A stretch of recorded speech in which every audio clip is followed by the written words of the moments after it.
posted on channels.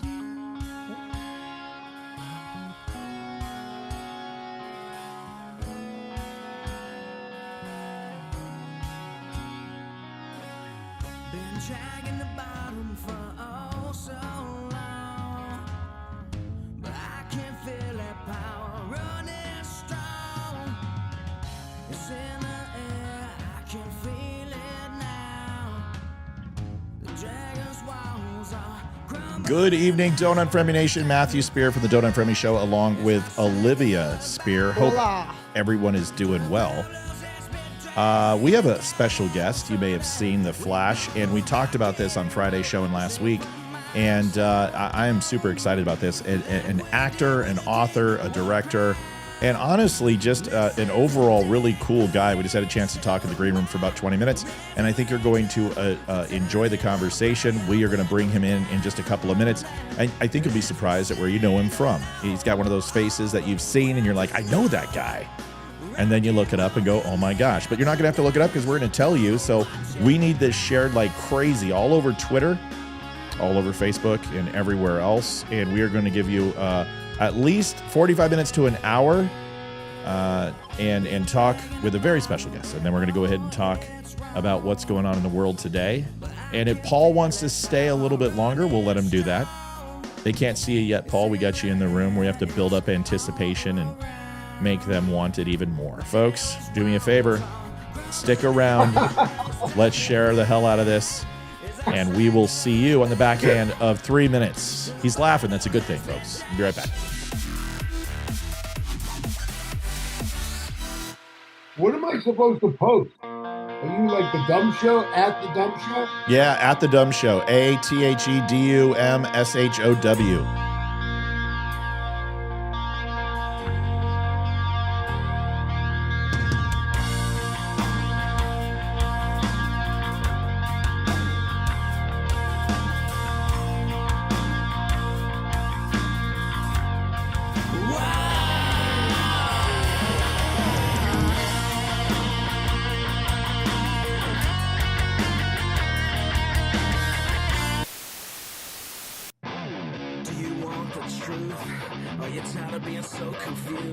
Terry, I am so sorry.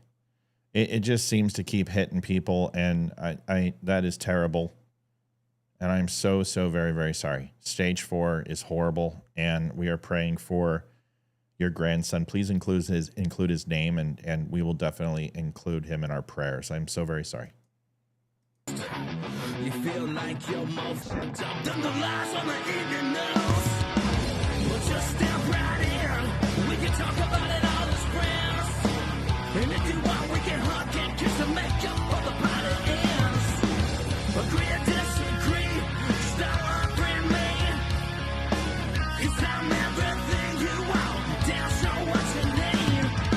I won't tell no lies, back up all the facts with truth. And if you can't get down with that, you must be somebody's dad.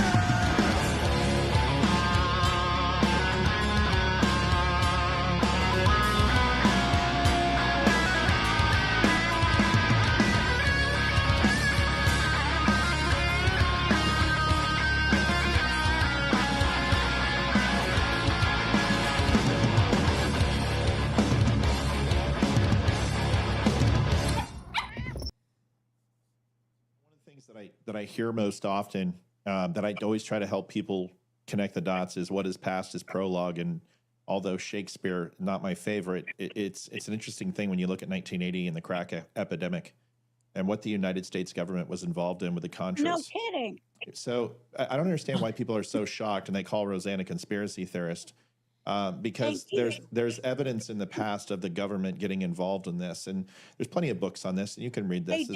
Here's what I think. I love your show, by the way, Matt Spear, and Thank watched you, ma'am. Just discovered you about a week ago, Ma'am, and how, oh my no, God, this guy's a genius. The facts he can spew.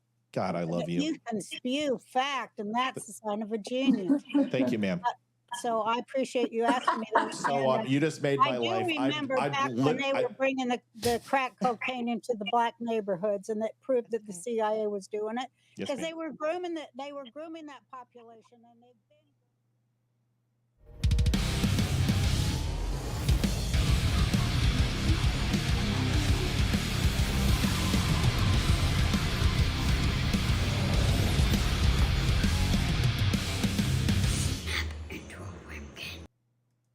other side, creating a void in the lives of those who knew him best. I wish he was here to see the kids and hear the book. He loved the book. Gandolfini was supposed to be here today, working side by side with his best friend of 20 years, Paul Carafotes, handing out books to sick kids at LA's Children's We Hospital. were planning to come today with Jimmy to come here and give out the books to the kids. The Adventure of Charlie Bubbles was written by Carafotes. Gandolfini contributed to the book's foreword. It's a story about friendship, being helpful, loving, and kind, and that's what Jimmy was. He was that kind of guy. The kind of guy who relished breaking away from his tough guy image. Oh, you guys are getting it. Yeah. The book was inspired by Carafotes' own son, Charlie, whom Gandolfini adored. Jimmy spent a lot of time with Charlie, especially when he was a young guy, because, you know, we were close. Jimmy liked Charlie quite a bit. Carafotes says the family is coping. I think everybody's still, you know, his sisters, his son Michael, you know, he was a big thing in a lot of people's lives. And though today's duty falls entirely on Carafotes, he knows exactly what his buddy would be saying. He'd say, good on you, good work. This is what we're supposed to do, be helpful, loving, and kind. Paul's next book, Charlie Bubbles 2, Smartsville, is out next month. I want to introduce 5 words. I don't want to introduce that. I want to introduce Paul Carafotes, who is not Carafotes. We already had that conversation. He has Greek in him, which I automatically love him right now. We have the Charlie Bubbles books. My son went through and read all of them, and he is still a kid at heart. I know Paul is eager to talk, but I've got to do the standard introduction for our guests. If people are going to take the time to come here and be on this show, then I'm going to make sure I give them a proper introduction. So here it is. Paul Carafotes is a vet. Yes, sir. Yes. Well, you deserve like a roll call. You deserve a master of ceremonies entrance. So let's do that. Is a veteran actor, writer, and director whose career spans over 4 decades. He made his mark early in Hollywood with a breakout role opposite Tom Cruise in All the Right Moves, and went on to appear in numerous films and television shows, including Knots Landing. I was a Falcon Crest guy, but that's okay.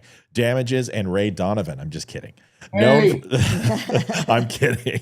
Known for his emotional depth and on-screen intensity, Carafotes has consistently brought authenticity to every role he's taken on. But Paul's talents extend far beyond acting. A devoted father, he channeled his creativity into a heartfelt children's book series titled The Adventures of Charlie Bubbles. Inspired by his son, the series mixes imagination, life lessons, and magical realism, capturing the spirit of adventure and parental love.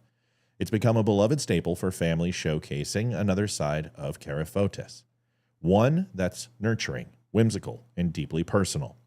Today, Paul continues to act while also promoting his books and speaking to audiences about creativity, parenting, and staying grounded in an ever-changing industry.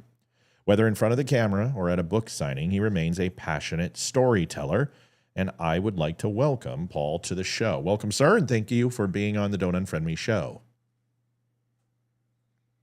Thank you for having me, both of you, my Yes. fellow Greek and Olivia. She's Olivia. she's Italian slash I'm not Jewish Italian, no slash Italian blood. Mexican slash Arabic. She's got it all. I mean, just look. You can't figure out what she is. I'm more Mexican than anything. I just don't look it. Paul, I have got a lot of questions, but I want to talk about Charlie Bubbles. Of course, I've got questions about Mr. Gandolfini, someone who I ultimately love and respect. Oh as my goodness, guys. an incredible human being. Tell us about the books. Tell us about what started all of this, because it's interesting, first of all, and second of all, they are so valuable. So tell us a little bit about the books and how they all started, please. It's an interesting intersect with James Gandolfini, my dear friend, because we were kind of a couple of young crazy guys in Hollywood. Jimmy didn't really like being in LA. He used to grab me and say, you know, how do you stand it here? Everybody just talks about the movies or the television, whatever. And I used to have to explain to James, you know, if you were living in Detroit, we'd be talking about cars. I mean, well, you know, we live in Hollywood. We make movies and television, you know. but he didn't like it. He liked the realness of New York and being able to go out and sort of not be hassled too much. Or if you did get hassled in New York, usually they said something that was you scream. Even when I was like on Knots Landing and walking around the streets of New York, people are screaming out things at you when you're walking down the street. So it's a little different. But what happened was we have this the question that if you look inside yourself at a certain point, it was a lot. I'm glad I had the experiences of being a young successful guy in Hollywood and being able to be single and make money and all the things that it afforded me and all the just the lifestyle, the general lifestyle that goes along with that. The curvatures. Imagine. So yes, all the little accoutrements. So, or as my grandmother would say, paramatas. You know what paramatas in Greek is? No, I know 3 words. Things, all the things. All the things. Okay. All right. Yeah. So, Jimmy and I would, go out and party, drink, we'd be playing pool, get into fights, whatever. We fought each other. He lived with me for a while at the beach. And I'd stay with him in New York, all that stuff. So, there was this kind of madness. He promoted a play that I wrote about my relationship with my father. And it was 2 characters. It took 30 years to tell the story of the son, and it was called Beyond the Ring. And that was the first thing. He actually put up the money for that. And he used, it was very intense. And Jimmy was a very intense guy, but he was also a guy that loved to have fun, and we did. Mm-hmm. So, I wrote songs, I sang, I danced, I'm an actor, a writer, I wrote plays, scripts, this and that. So I'd play music to Jimmy and show it to him, and he'd say, "You wrote this? This is you? No wonder why you're so whacked out. You got to focus on one thing. You're going into all these different areas. You just got to focus." He would tell me, and my last name's Carafotes, and they used to call my brother Out of Focus. So that's great. And it was an Aerosmith song, and he was it was I forget how it goes, but it was Out of Focus, Out of Focus. We had a whole thing of it when we were in high school, right? And I ended up getting to hang out with Smith. That was the other weird thing. It was in a band. Suddenly I was watching them like Boston Garden, and now I'm making a movie in New York, and I'm going to the recording studio with those guys. Don't let me get sidelined. Okay. That's another story. This is your dime. You go. It's all on you. You just keep going. We love it. Okay. So Jimmy, back to Jimmy. So we were like 2 brooding, sensitive, guys in Hollywood that, we had this mask of being tough because, we didn't know. We both came from where we came from. We weren't connected to anybody in Hollywood, and sort of making our own way. And it's a bit of a treacherous, you don't know what's going on. There's an underbelly, and there's a thing that happens, and there's people that are connected, and you understand. It's like politics. There's a lot of layers of things that happen that getting into it, you don't know any of this. You know nothing. You just want to be in. I used to say to my dad, I want to be in the movies. And he was trying to get me to change my name, and and 18 months after I left home, I started in my first movie for 20th Century Fox called Heading for Broadway, where I played a kid from Philly, homage to Stallone, who was Rocky. This is all connected now. You can see how life goes, right? Mm-hmm. So I'm 20 years old. I'm starring in my first movie. I'm playing a kid from Philly. And I have, just wanted to be in the movies. And suddenly 18 months after leaving home, I'm in the movies. And it all happened through my acting coach, who was a casting director and also an actress. And this is how it went. She, I couldn't afford to go to classes. She told me to, she called me, "Why aren't you coming?" I said, and it was $10 a class back then.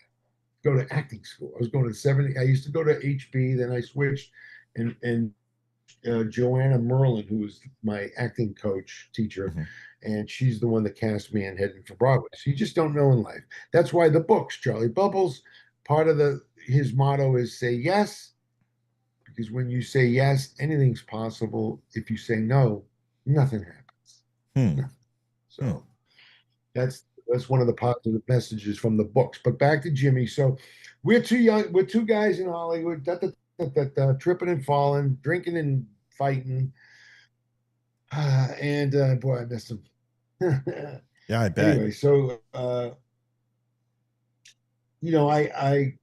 got married. I had a son, my son Charlie, and his mom was a hairdresser, so she used to get up at 5 o'clock in the morning to drive to Santa Monica to go to work. So I raised him. I was with him all day, naps, feed him the milk, take him for walks, put him in the little baby Bjorn, walk around, do all that. So I would read books to him. And I thought after a little while, because I was so, what happened? Did you lose me? Nope, you're still here. You lost some lights behind you, but that actually looks pretty damn good. It looks like Did it's the light go dead? It did, but you know what? It looks good. It looks like 30mm film. It's fantastic. It looks good. So it's a little. You look great. Go ahead. Okay, fantastic. Yeah, thank you very much. But so I would read them these children's books, and some, mind you, were excellent.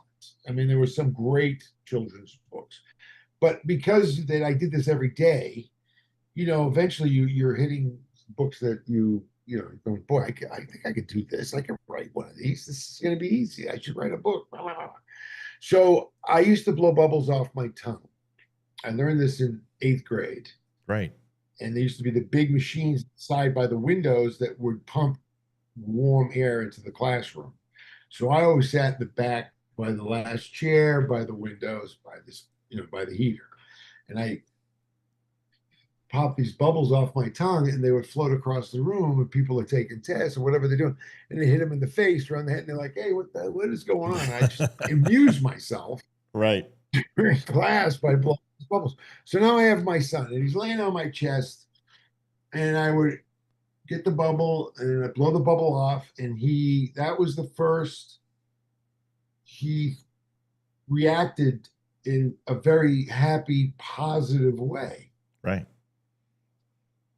So I would put him down for his nap and go into the kitchen. My computer was there, and look out through the downtown LA skyline and think, wow, Charlie, Charlie likes the bubbles, man. It's pretty cool. And I don't recommend like kids going to school, that's what you spend your time doing, blow bubbles off your tongue. But yeah, no, they'll be arrested and gagged and bound in today's society. So, no, you can't do that. Yeah, you blow a bubble at me, get him. That's right. That's right. So, so I thought to myself, I sat there and daydreamed, just like I did in the 8th grade. And I used to daydream in the 8th grade, looking out the window and imagining myself making movie, being in television, being in a movie. Mm-hmm. Okay. So while I was blowing these bubbles, I was connecting my subconscious to this world in which I didn't know I was going to do. I was only in the 8th grade, but I'd imagine myself in the movies. Right. Okay, so now I'm in the movies. Now I'm in the television. This is how I talk to my son about baseball. I said, you see it. Make the movie in your head. Mm-hmm. See the pitch coming. See the swing. See the ball go over the fence. You know what I mean? Mm-hmm. So you make these little movies and you create your own, I guess, destiny in a way. I don't know if it's destiny, but you create your own, you're the star of your own movie. Sure. Visualization of success. This is what happens. So, right. Very good. Thank you, Matt. You articulated that perfectly. Thank you, sir. Much appreciate better it. than I. Your check's in the mail. And I appreciate you being, please. Send as many as you can. Wait a second. That's where I know you from besides all the right moves. You were in Fight Club, dude. Yes. Now I remember you. Yeah. You were the winking guy at the bar. Is that fair? Gal the winking bartender. Holy shit. I remember. Hold on now. See, Olivia will tell you I can do this with anybody. Like it's a 3-second scene, and I'll see him somewhere 20 years later. I'm like, I know that is where I know you from. Of course, I know you from All the Right Moves, but holy shit, it's right here. I just pulled it up. There it is. Oh yeah. No way. I know that movie so well. I'm like, God, I'm sorry. I didn't mean to interrupt. I love Fight Club. It's one of my favorite, like top 5 of all time. Sorry. Well, I loved it too. It was a lot of fun. Sorry to interrupt. We shot that scene several times in different. We shot that scene several times in different locations. One of the best filmed cinematography movies ever. Like the cinematography in that movie was so incredibly perfect in every facet. Oh, it's David Fincher. Come on, man. David so Fincher. Good. He's a painter. Good. Yeah. You know, he's a cinematic painter. Yeah. Anyway, so back to the book. Yeah. So I thought to myself that I was just daydreaming, thinking Charlie Bubbles. I wonder what would it be like if Charlie could blow a bubble that would take him to these magical rides somewhere, and who would he meet, and what would it be like, and what kind of kid would he be, and would he be helpful, loving, and kind? Because that was sort of the idea behind it. And so I just put my fingers on the computer and started this adventure of Charlie Bubbles. And I wrote the first book and I gave it to Jimmy, which in fact, if the back of that book, he's got a quote on that book. You got it right in your hands over there, don't you? Yeah. Yeah, got them all. And I was can turn it over and read. You can read what he wrote. He's got a quote. That's right. Go ahead. What was it? What was his name again? Which quote do you want me to read? James Gandolfini. That's who we're talking about. Oh, no. I know we're talking about Gandolfini. I'm just looking at which book it was that he wrote. Was it the first book? Oh, the first book. Yeah, because he was a big part of that. Okay, so let's see. Yep, Charlie Bubbles is soon to be a classic. I've read it several times and keep rereading it. That's a sign that something is good and will last. James Gandolfini, father and award-winning actor. And that is The Adventures of Charlie Bubbles, which was the first book in the series, which now is up to what? How many books? 6? 7? 6, and we're just about finished with Charlie Bubbles Braveheart, which is through Knots Landing, all these fan clubs. Right. Somebody reached out to me and told me about this little baby, Isabella, who was born with half a heart. Mm-hmm. And what the family did was this guy put me in touch with Bill, which is the dad and of Isabella, and he asked me if I would consider writing a story about it. Now, she was born with a half a heart and fought for 97 days and lost, and with tremendous courage but lost, and she passed away sadly.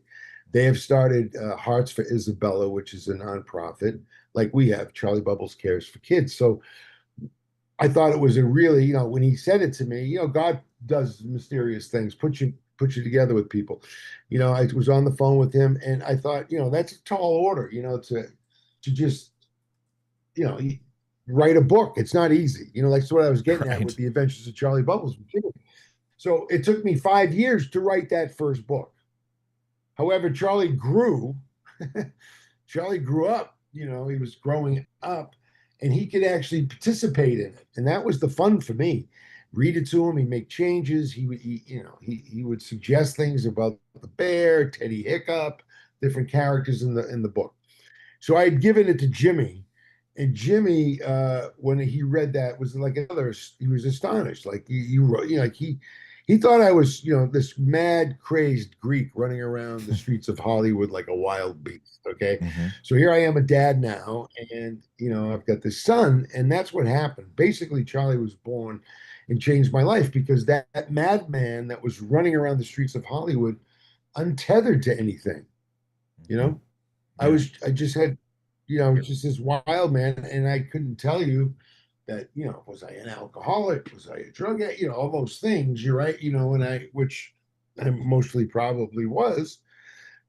And but I had gotten sober, and then I was 5 years sober when Charlie was born. So it was a really fantastic sort of thing for me as well, because at that time when he was born, I really knew what my job was now. It took me a long time to figure it out. I was Yeah. a dad, and somebody needed me, and I had to be there, and it was I had to be responsible for the love and care of this child. And it was the way it worked out that we were together almost all the time. And so, here comes the book. And I did the book, I wrote the book as a gift to him, not to start any, now there's a series. Now we have a nonprofit. No, in the beginning, it was a book as a gift to my son that he, at one day when he becomes a dad, he would read to his children and say, "You want to?" When they'd ask about Papu, when they'd say, "Dad," to you, Charlie, being the dad now, tell us about Papu, which is what my son does and did to me all through his childhood. He Right. wanted to hear stories about his grandfather. And I told him many stories, great stories. And so now he's going to be a dad and he's going to have kids, and they're going to say, and he's going to, "You want to know about your grandfather? Here." And he could pull out the book, The Adventures of Charlie Bubbles, and read Right. that to them. Right. Timeless. This is who your grandfather was. Yes. So I had no idea. But one of the things, as I said earlier, was that you say yes to life, right? So Right. You do. I'm very into music, and I had an idea for a second book, which is one of my favorite books of the series, because it's Charlie Bubbles to Smartsville, and it's about the Smartsville ants, and they're joyless. The queen sends them out, her minions out, to bring back something, find something to bring some joy to the joyless Smartsville ants. And they would capture things and bring spoons and bugs and this and da da da da. So Charlie's playing the bongos, and he's got a caterpillar as his friend dancing on the windowsill, and he falls off the windowsill because he's dancing so much. And there's the ants. They pick up the caterpillar, and off they take the caterpillar to Smartsville. So Charlie has to make a conscious decision now to go blow his bubble and go rescue his friend. Right. Okay. In the first book, it's just happenstance. Second book, he's a little older. The books follow Charlie in age, actually, which is quite nice. And so he goes to, he incorporates the few friends from the first book, and they go and they drink from the stream and they pass out. And the ants capture Charlie, and they bring Charlie to Smartsville, and they got him tied up. And three beetles, back to the Beatles, three of the beetle bugs have instruments, but they can't make any music. So they're going to get thrown into the pot, stir it up, and that's how the queen's going to feed everybody. So all the stuff that doesn't work out gets in the pot, boiled. Great metaphors. Made into mush. Great metaphors. Yeah. So Charlie hears the band trying to play, and they can't play. They don't make any sound. So he gets up and gets on the drums. And suddenly it's antimonium. Joy rains down. They're making the sound of joy, and the ants cheering and going crazy and screaming. And the queen decides that she is going to give him a wish. What do you want? And he said, "I want you to let my friends go." And she struck a second time, because he's not wanting anything for himself. He's being selfless and wants to help his friends. And she is knocked out a second time in the story. And she says, "I will grant that wish as long as you come back once in a while and play with the Beatles." That's great. That's great. And he says, I would gladly do it. And everybody goes off happily ever after. So, and we have a CD, Sing with Charlie Bubbles. So I've written a bunch of songs. Yeah, I've seen you play that in that video. It's great. There's a bunch of songs. We've got, and Chip Garamella wrote one of the songs, and we have, there's a great blues artist. That's T.J. Sullivan. You probably may have heard of him. And he wrote a song, a blues track for us on that. And then I've written a bunch of stuff on my own, and also with a couple other guys. So So now we have, I don't know, maybe 10 songs that are available on iTunes. It's, go That's look great. up my name, Paul Carafotes, or Sing with Charlie Bubbles. It'll find you there. So that's what happened with Jimmy. So Jimmy got the book.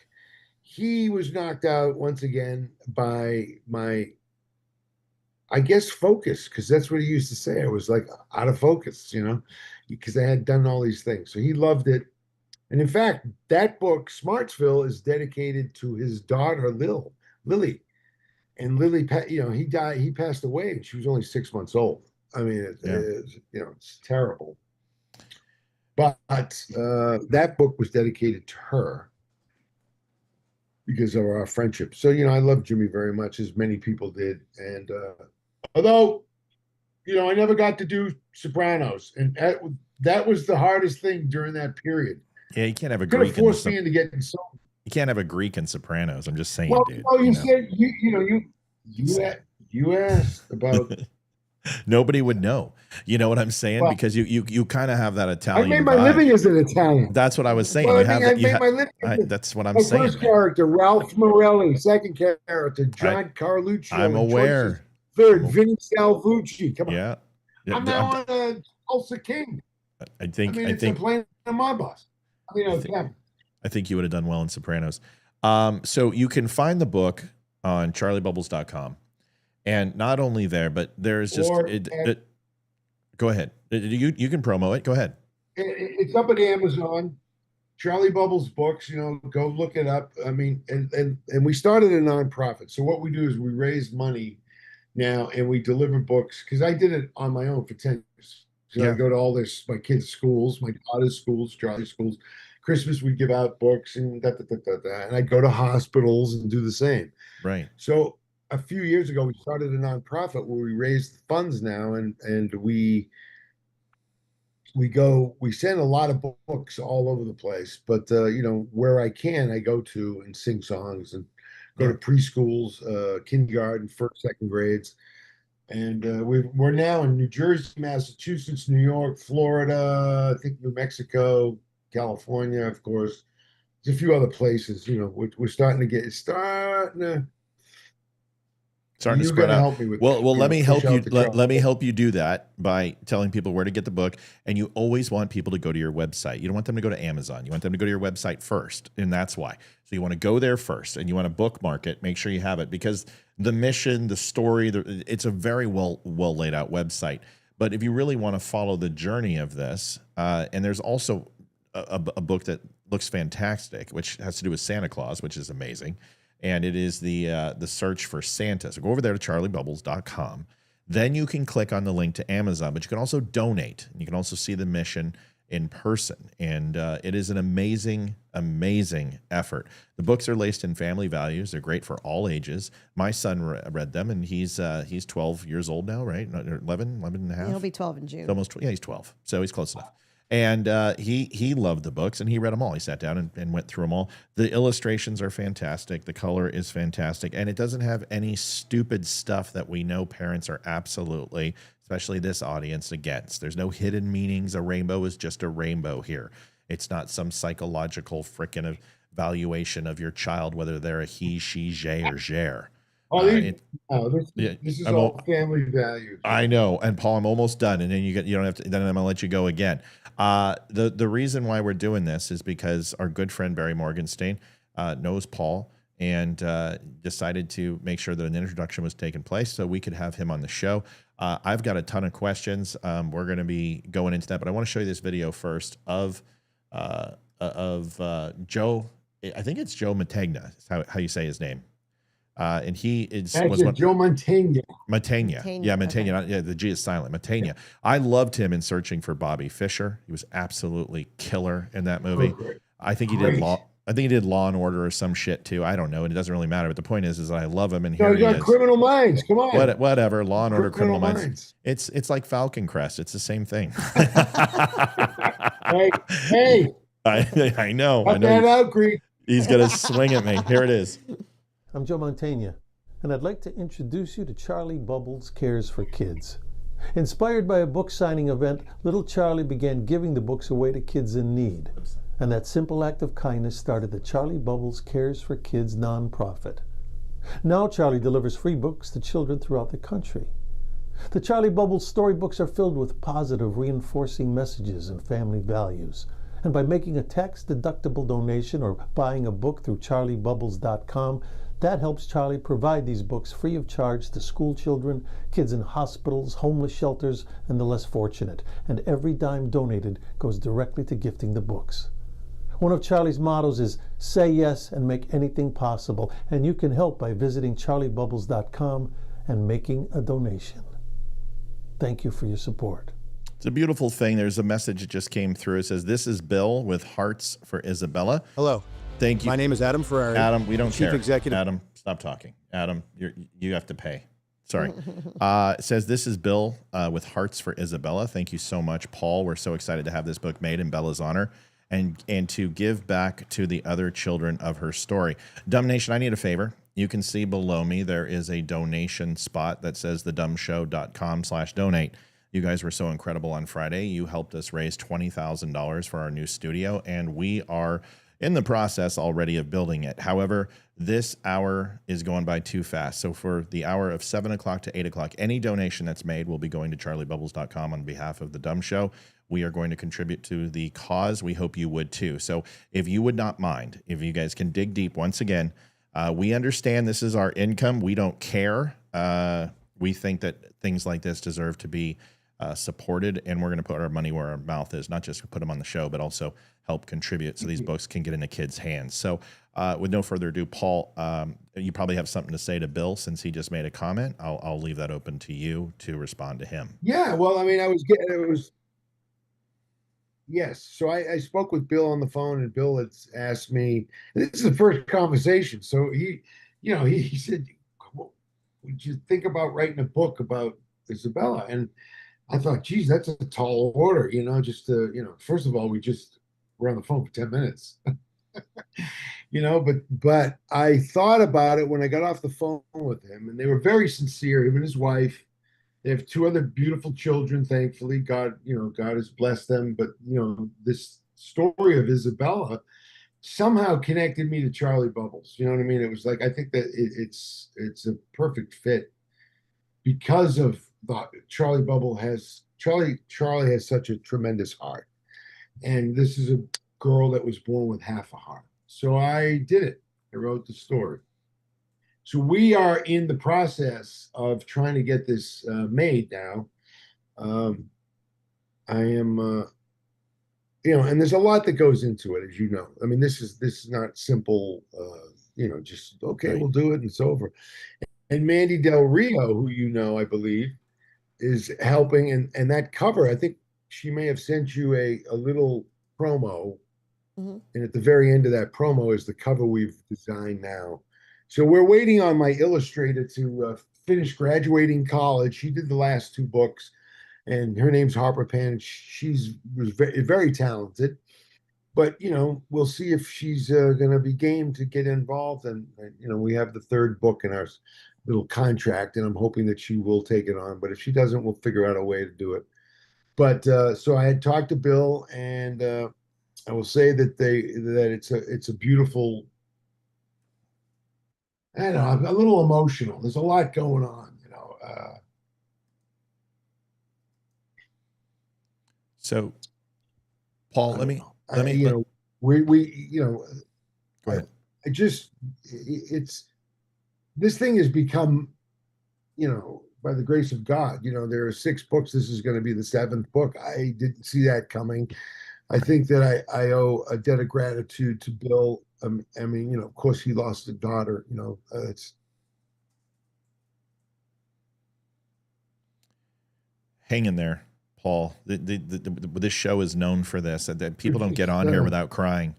I mean, it's just I don't know what it is, but we don't. All right. Well, this is anyway. So I was touched. My heart, this is what it's about, right? So Charlie Bubbles has a big heart, and this child, Isabella, was born with half a heart. So we're going to get it done. Do you have a new book?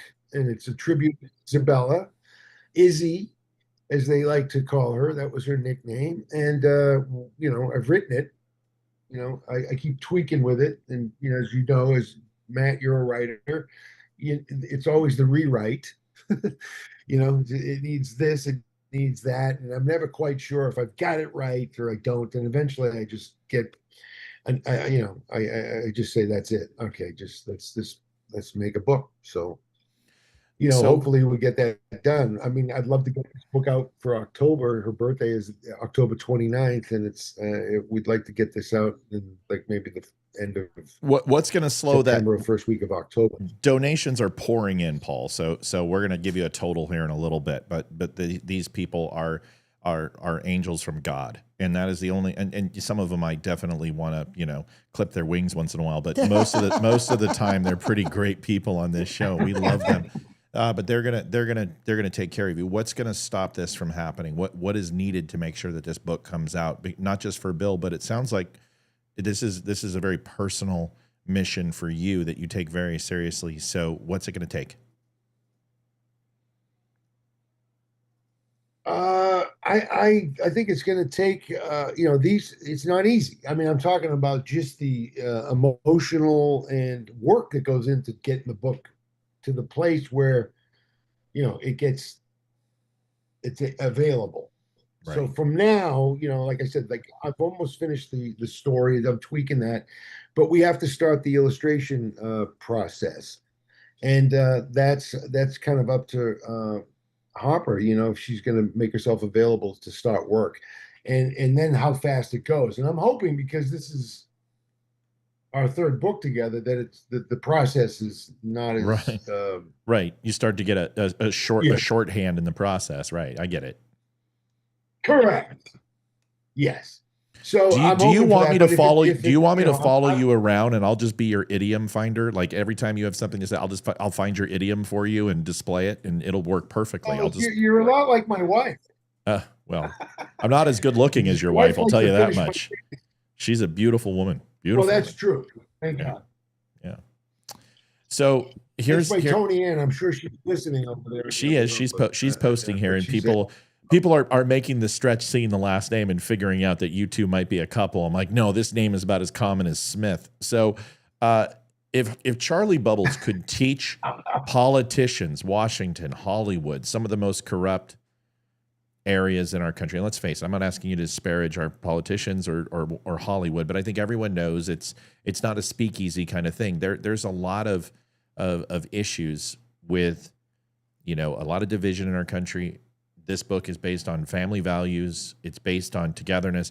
What do you think Charlie Bubbles could teach Hollywood, Washington, politicians, and the division in our country? What's the lesson they could learn? Truth. Helpful. Loving. Yeah. Kindness. Kindness is the new cool, being kind. I think that would be the lessons. It's not easy, because a lot of people takes a lot of courage, to be true, to say the truth. Yes, it does. What happened? No, I'm saying thank you to the people donating, because I don't want to interrupt you. So that's all.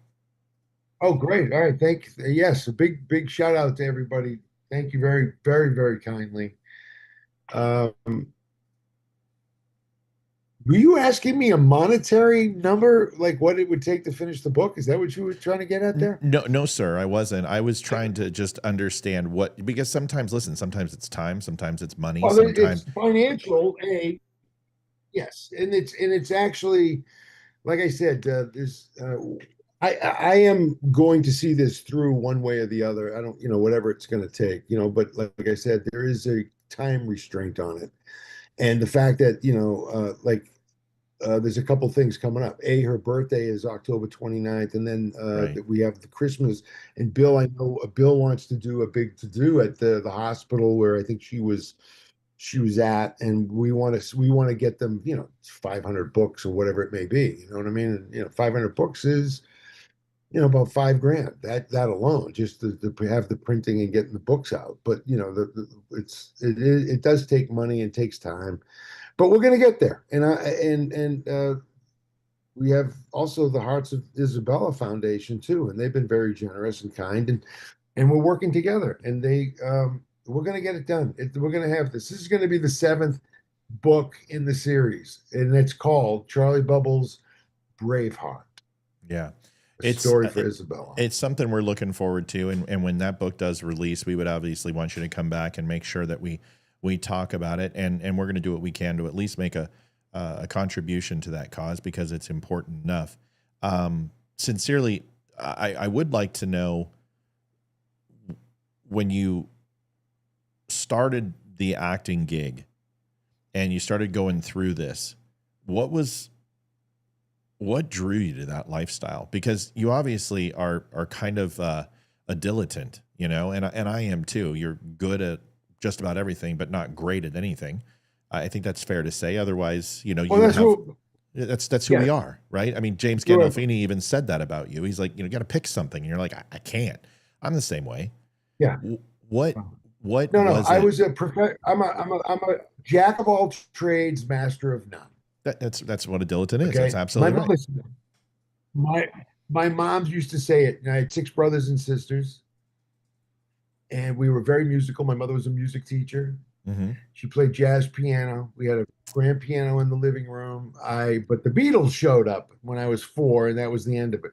However, I wanted to be able to just pick things up and do it. If I was attracted to it, I just would get the guitar and try to learn it. Just do it. Learn something on it. Yeah. Correct. Yeah. My mother was of the other side of that. My mother was like a metronome. You have to do it like this. You have to hear it, Paul. Can't you effing hear it? And I was like, I was a professional against her, and she'd be in the kitchen, and I'd be trying to pound out something on the piano. I never took a lesson, never took a guitar lesson, took drum lessons. My father wanted me to be Gene Krupa, but the Beatles showed up, right? And that's when my dad would say, "That's when I lost you." Yeah, Ringo ruined it for everybody. I mean, I played. He was one of the greats, and people still, that guy for some odd reason goes unappreciated on some degree. I know all It's the amazing. adulation, they were great and all that stuff. Yeah. But Ringo was a groovester. He was. You listen to some of those records and hear what he's doing or what he's not doing. Yeah. That's the other thing. You can I should have known better. One of my favorite Beatles songs. He does not do one fill. He plays the beat, the groove through that song, and he's grooving for 2.5 minutes. He's not just playing it; he's feeling it. You ask a lot of drummers. You ask a lot of drummers, including Neil Peart, who is one of the greatest in my opinion. He'll tell you that Ringo Starr was just underappreciated. That the man with a 3-drum set could do what he did. I feel the same way. Yeah, but that's what happens when you've got Paul and John and George in front of you, 3 of the greatest, musicians of all time in a lot of people's eyes.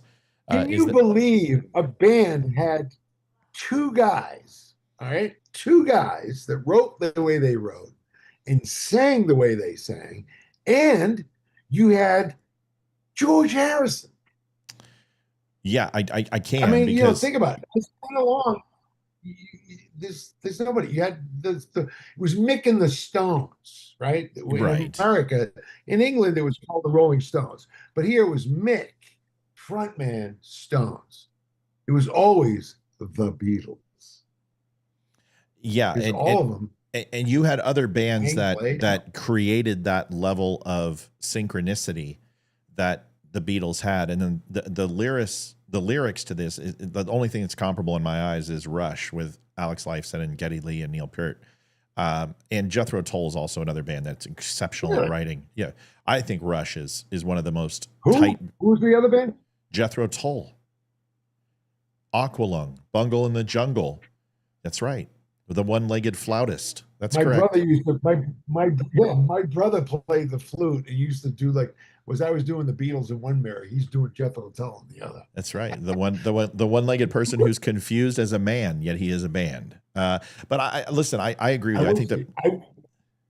Go ahead. I was gonna say, I wish that I could find this video of Charlie when he's like 4 years old with the flute Yeah. and doing Jethro Tull. Yeah, the one leg man. Aqualung is one of my son's one of his favorite albums, but since he was a kid, from his English grandfather. Oh, I got him playing the drums. You know what I mean? And now he was, and both my play piano. Charlie, very very good piano player, and so is my daughter Gianna. She's, you know, I mean, it's going to be sad. You know, I mean, there's a lot of, I'm a little emotional today. The baseball season came to an end yesterday. My daughter just left. She's going to be going, you know, to Morocco pretty soon. And she just went away for a couple of days. Charlie just is, you know, done with high school. I feel like, you know, it's a transitional period. We got this book. We've got Tulsa King. We're waiting to hear from them. You know, there's a lot of stuff going on. Maybe I'll get to date my wife soon. Oh yeah, there you go. We're going to see the cover of the book. Yeah. I'm working on. Well, I emailed it to you. I'm working on it. I got a bunch of stuff going on, folks. It's not like it's not like I have any interns, folks. That's where those donations after Paul are going to be important to keep it up. I don't have it, sweetie. Did you text it to me? I emailed it again. Just text it to me or drag and drop so I can put it up. And then I also need to get a picture of Isabella. I don't have that. Okay. So, well, maybe we do a search online and just go to Isabella's site. I could. No, well, Hearts of Isabella. Yep. We're going to go to it right now. Heartsofisabella.com, Liv. Okay. Thank you, babe. Paul, let me, do you mind if I offer, and I always try to ask permission on all my guests, if I could offer a slight bit of advice? Sure. When you talk about kind of the empty nest thing and how life's changing and shifting gears, is I covet my wife, love her more than anything else in the world. And I'm a jealous lover in the sense that her time is so important that I wanted all of it before we had kids. Like, it was like the most important thing to me is that, like, I had all of her attention, and we both kind of did that same way. But when we had kids, all of a sudden, all that love went to the kids, and I'm sitting here going, I don't understand what's going on. And it required me as a man to learn how to re-love my wife through my children. And once I was able to do that, the love that she had for me was even better than it had ever been before, because that's all she wanted.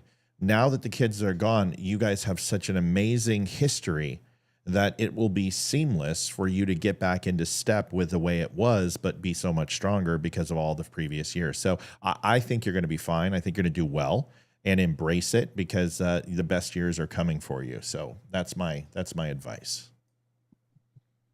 Best years of my life. That's right. Well, you know what they say, that you see your children every day. Right. Of every day up until they're 18. Yeah. Every day. And from 18 to the rest of my life, I may see them in a year. Yeah. That's not good. No, and I'm not looking forward to that either at all. I want to give you the picture of the cover of the book for Brave Heart, which is in production. You can donate right now. All donations up until 8 o'clock are going to be going to charliebubbles.com and going to their foundation, so they can put this book in as many children's hands as possible. You can go read all about it at charliebubbles.com. And we are getting a picture of Isabella, right, which is, I think I have it right here. Baby Isabella. Cover. Yeah, you might be. There's Izzy. There's Isabella right there.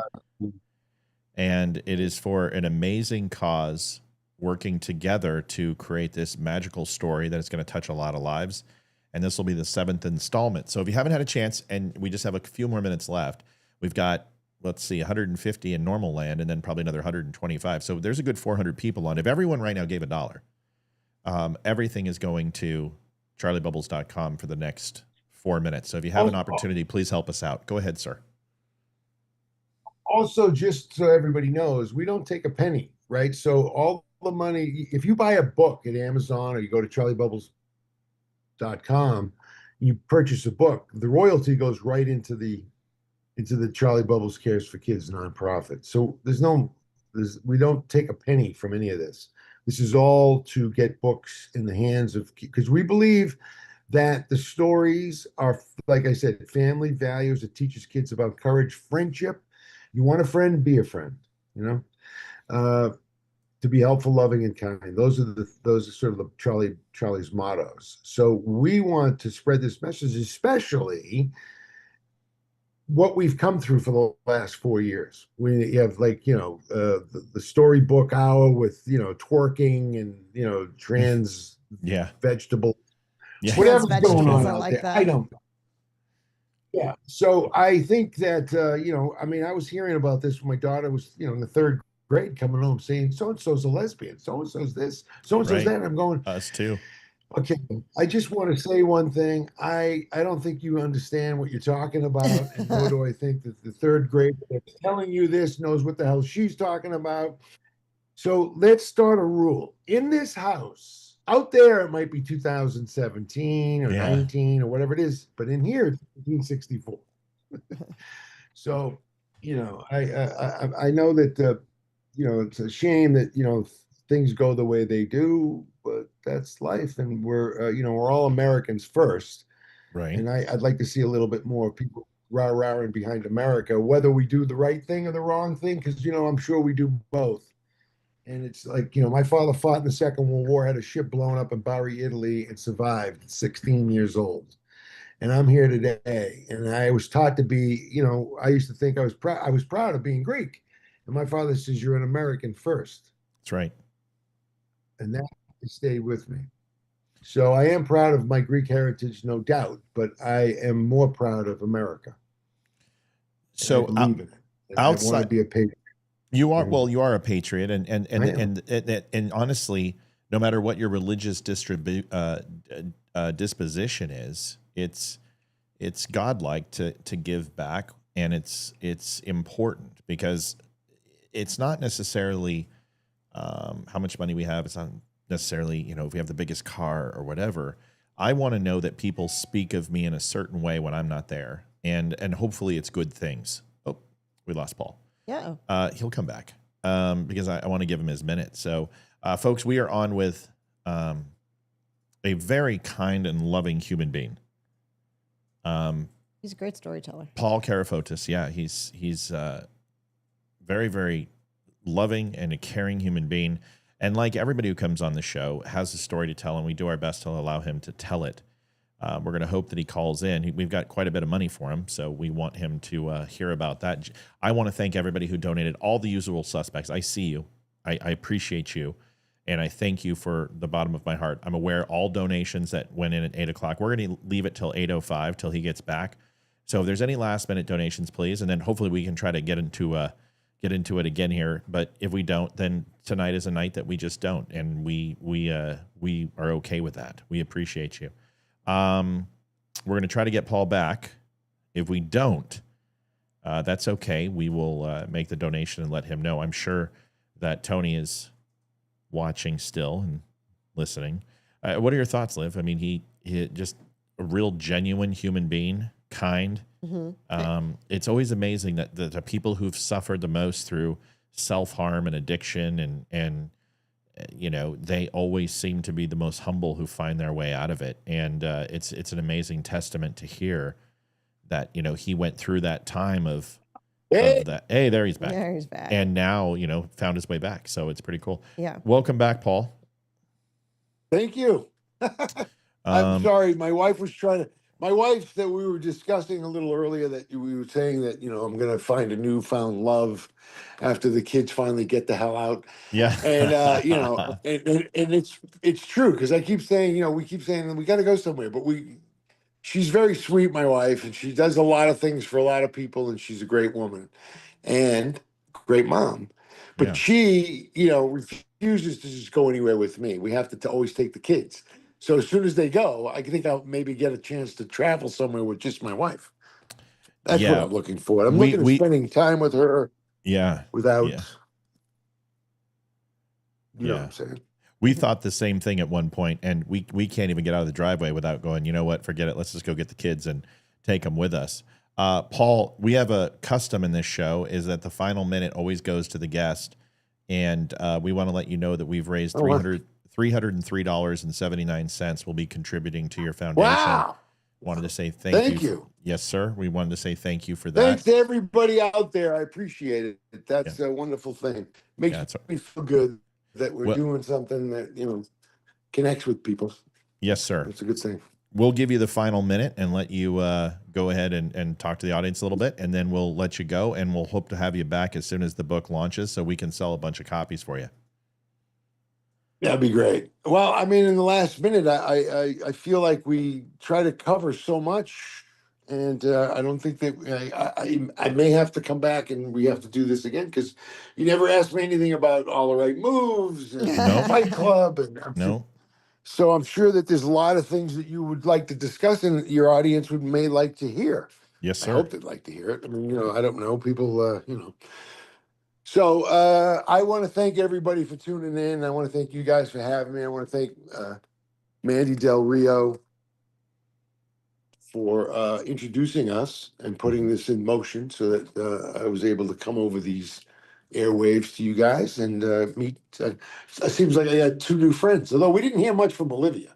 So maybe next time Olivia can ask. I'm usually the quiet one during the interview. She's also punching in donations every Yeah. second because we got hammered with donations the moment we opened it up. So a lot of Tackled Tom Cruise in the movie. I tackled Tom. Somebody asked me a question. Yes, I put Tom in the hospital. I gave him a concussion. That's a story to tell. that's awesome. That's awesome. Yeah. That's funny. And I decided to go along because he was going to get checked out in the hospital, and I got pissed off because they were sending him to the hospital. I said, "Why is he going to the hospital? I want to go to the hospital too." Yeah. Someone also said you guys have. There's some really Go ahead. There's some really great stories about All the Right Moves. I mean, we could do a whole show on that. I mean, Listen, I want you to come back. It's like it's a foregone conclusion. We have never had a guest that shows up that hasn't come back in one way or another. And we would love that. We would love to have you come back and tell us all about it. And we want to hear about All the Right Moves. In fact, one of our viewers also said you have grandkids hopefully coming on the way. And that will also help because, you know, they're grandma. I don't have any. No grandkids yet. Not in the future. Not now, but in the future. All right. So I was going to say, do you know something I don't know? No. What I'm not. What I'm saying is, in the future, you have to grandkids to look forward to. So take this time now over the next, you know, I don't know how many years because I can't predict the future, but you'll have grandkids soon to enjoy. And if not, you can take care of my damn kids. I'll give them to you. You can have them. Oh my goodness. Well, you know, it's difficult, kids, you know, taking care of them. You know that to be true. Yes. I do. It's a lot of work. And I will say that it's been really probably the most fulfilling thing that I've done. Yeah. The Yeah. kids. I would agree with that. Being it. So I want to just say thank you again, and thanks to my children, who I think love me, and I don't know if they're listening to this, but if they are, I want Charlie and Gianna to know that Daddy's thinking of you. And I want to say a shout out to Hearts of Isabella and Bill over. I think they're in Rochester. I don't know exactly. He's in New York somewhere, but we're gonna get it done, Bill. Hang in there, pal. I know he's excited. But you're gonna have the tribute to Isabella coming, and I want to thank everybody who donated, and God bless you all, and God bless America. Absolutely, Paul. Thank you so much for spending some time with us. We Thank will see you and again. Thank you for sending the books. Really appreciate that. We love it. We absolutely love it. We thank Okay, you. great, and Yeah, enjoy Ethan it loves them. repeatedly, like Our son like loves James to read them. Gandolfini said. You read it over and over. Yeah, you're going to be a good grandpa Sign when of that day classic. comes. I think that's something you're going to do well at. You've got that down pat. So we I've got that appreciate Greek you. grandpa thing going. Yeah, just it depends how you can cook. Can you cook? I can't cook. All right, Mostly well, steaks. that's me too. I'm the same way. Yeah, steaks are what it's all My about. wife is the cook. I make the steaks and the chicken out in the grill. She's always doing the little things. She's trying a little of this and something else. And I Yeah. smile a lot and go, it's really good. Yeah. Well, Mel just said you'll be the best grandpa ever too. Right after she either said it before or after. We have a delay, but I think that the consensus out there is that you're a pretty damn good human being, and you've shared some great stories with us, and we wish you the best of luck. Do not be a stranger. Come back again. We will love to have you. We want to talk about the movies, but this is important. We talked about the things that were the most important. And I think this book series is excellent. We need more of it in the country today. And I thank you for doing it, sir. Thank you. Thank you both. God bless you. All right. All right, brother. Goodbye now. Tell everyone goodbye. See you, sir. Red Creek. All right. See ya. Bye-bye. All right. See you. All right. Oh man, I like him. He's Great. He's got a nickname for you. yeah, the Greek. Yeah, he's such a nice guy. It's the fact that, you know, all I did is when I was talking to Mandy about him coming on the show, I was like, can you ask Paul if the books are in local libraries or anything? I'm like, I'm a nanny for my day job, and I'd love to check out the books and read them to my kids that I nanny for. And she came back like an hour later and said, Paul wants to send you the whole set for free. What's your address? And I had him like 3 days later. And so, I mean, just that's really cool. I'll take him to work with me now. I didn't want to take him to work until after the show because I'm like, one of my toddlers doesn't understand the concept of being nice to books and not to rip pages. But Ethan loves them. We actually sat down and read book number 1 together last Saturday. It was really, really nice. And yeah, they're beautiful. Took out the coffee and sat on the deck with Ash, and we read the book together. So hold on one second. Cool. Hold on one. Are there any kids here? Yes. We need a kid. They got to focus your camera. Oh. Your camera is fuzzy. Oh yeah, huge, fuzzy. So, and why is that? Because it reset. Power reset. Hey, can you focus Mom's camera, please? Yeah. Yes. Thank you. So there it is. Nope, you had it. There it is. Good girl. Thank you. Thank you. Love you. Now I got a thing on my nose. It'll go away. I know. What a great interview. What a great guy. You know, I think I love when people come on and enjoy the show. You know what I mean? Mm-hmm.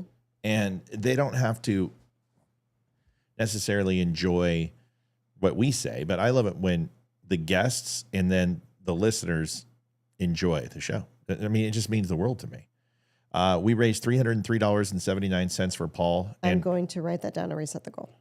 Yes, please do, because we definitely, you know, listen, we knew what tonight was going to be, and if we hit it, great. If we don't, I'm not going to cry about it.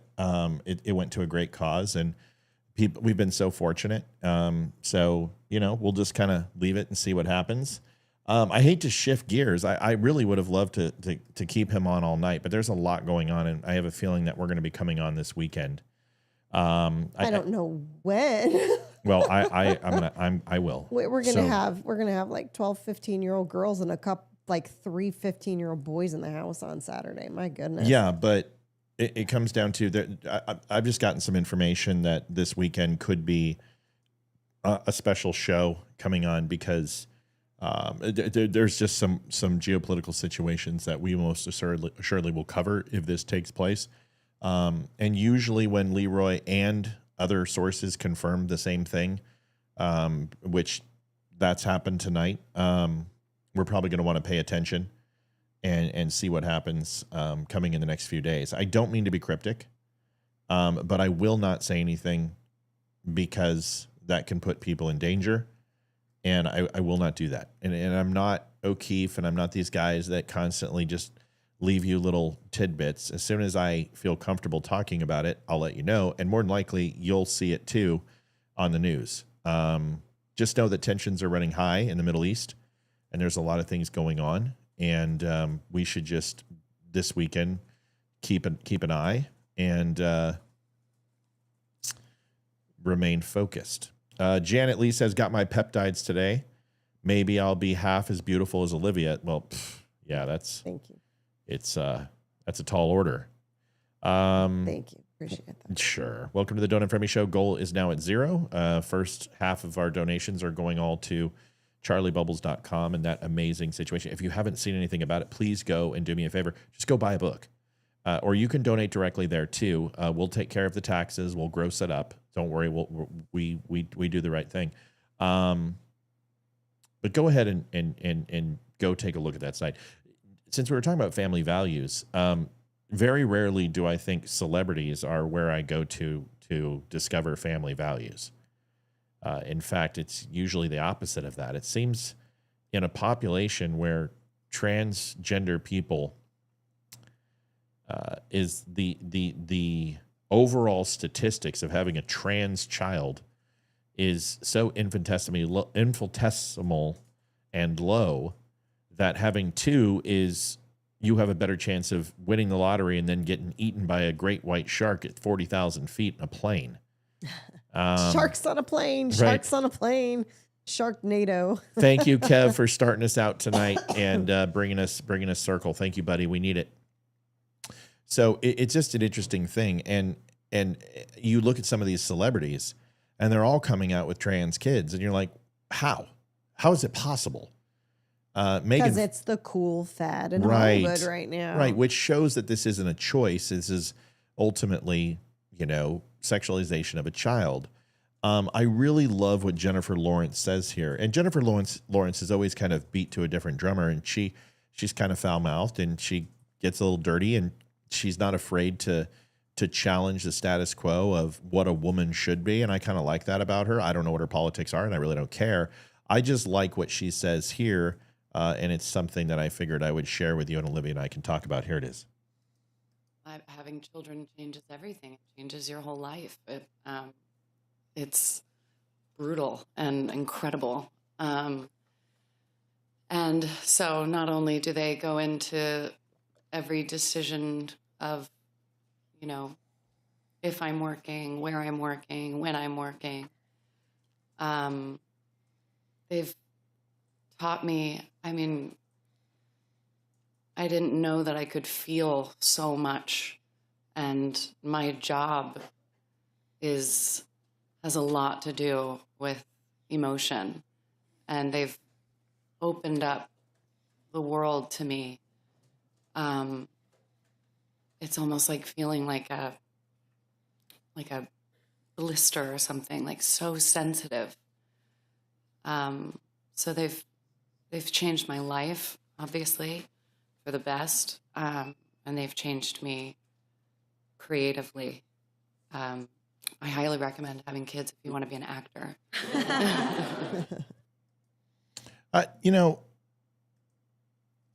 To me, that's probably one of the most profound things that a celebrity has said that wasn't designed to tell you who to be. It wasn't designed to have some sort of mission statement or a nonprofit created to, let me tell you what to do with your kid. To kick off the Dumb Show donations after that great interview. Thank you, Mel. But it was pretty self-serving, and it was kind of an introspective moment that I actually agree with and enjoy. And not just how to use emotion in an acting role, but how to learn to be more patient and a little more understanding with humanity. I'll be honest with you, the person I was when I was 30 is not the person I am today. And I've learned a great deal of patience. And I would also recommend having a podcast where you invite people on and fans like Melanie who drive you absolutely up the fucking wall. Very good for your patience level. I saw her flip me off earlier, so I figured I would make it. Melanie? Yeah. Or Mel? Yeah. Your thoughts on this and the video? Yeah, it's refreshing to having hear children changes everything. A celebrity talk about how having children has changed their lives and not pushing their parental values on you and how you should raise your children. And that's very refreshing and nice to hear. And I hear Jennifer Lawrence is a really cool person, really nice, really down to earth. She's not one of those uppity actresses that people hate to work with. I've heard she's really cool on set. And, right there, that shows because she's raw and she's real right there. And you can tell she's not acting. She's speaking from the heart. Right. And you can tell at the end she teared up a little bit. Yeah. And she's definitely a mom. I didn't realize she had kids yet. I guess I really didn't even realize she was married. I don't keep up with the Hollywood. You're not cool, you're not hip, you're not with it. I don't keep up with the Hollywood gossip anymore. But so I don't know if she's just had a baby and she still has those pregnancy and postpartum emotions. But to be completely honest, being a mom, you're always emotional.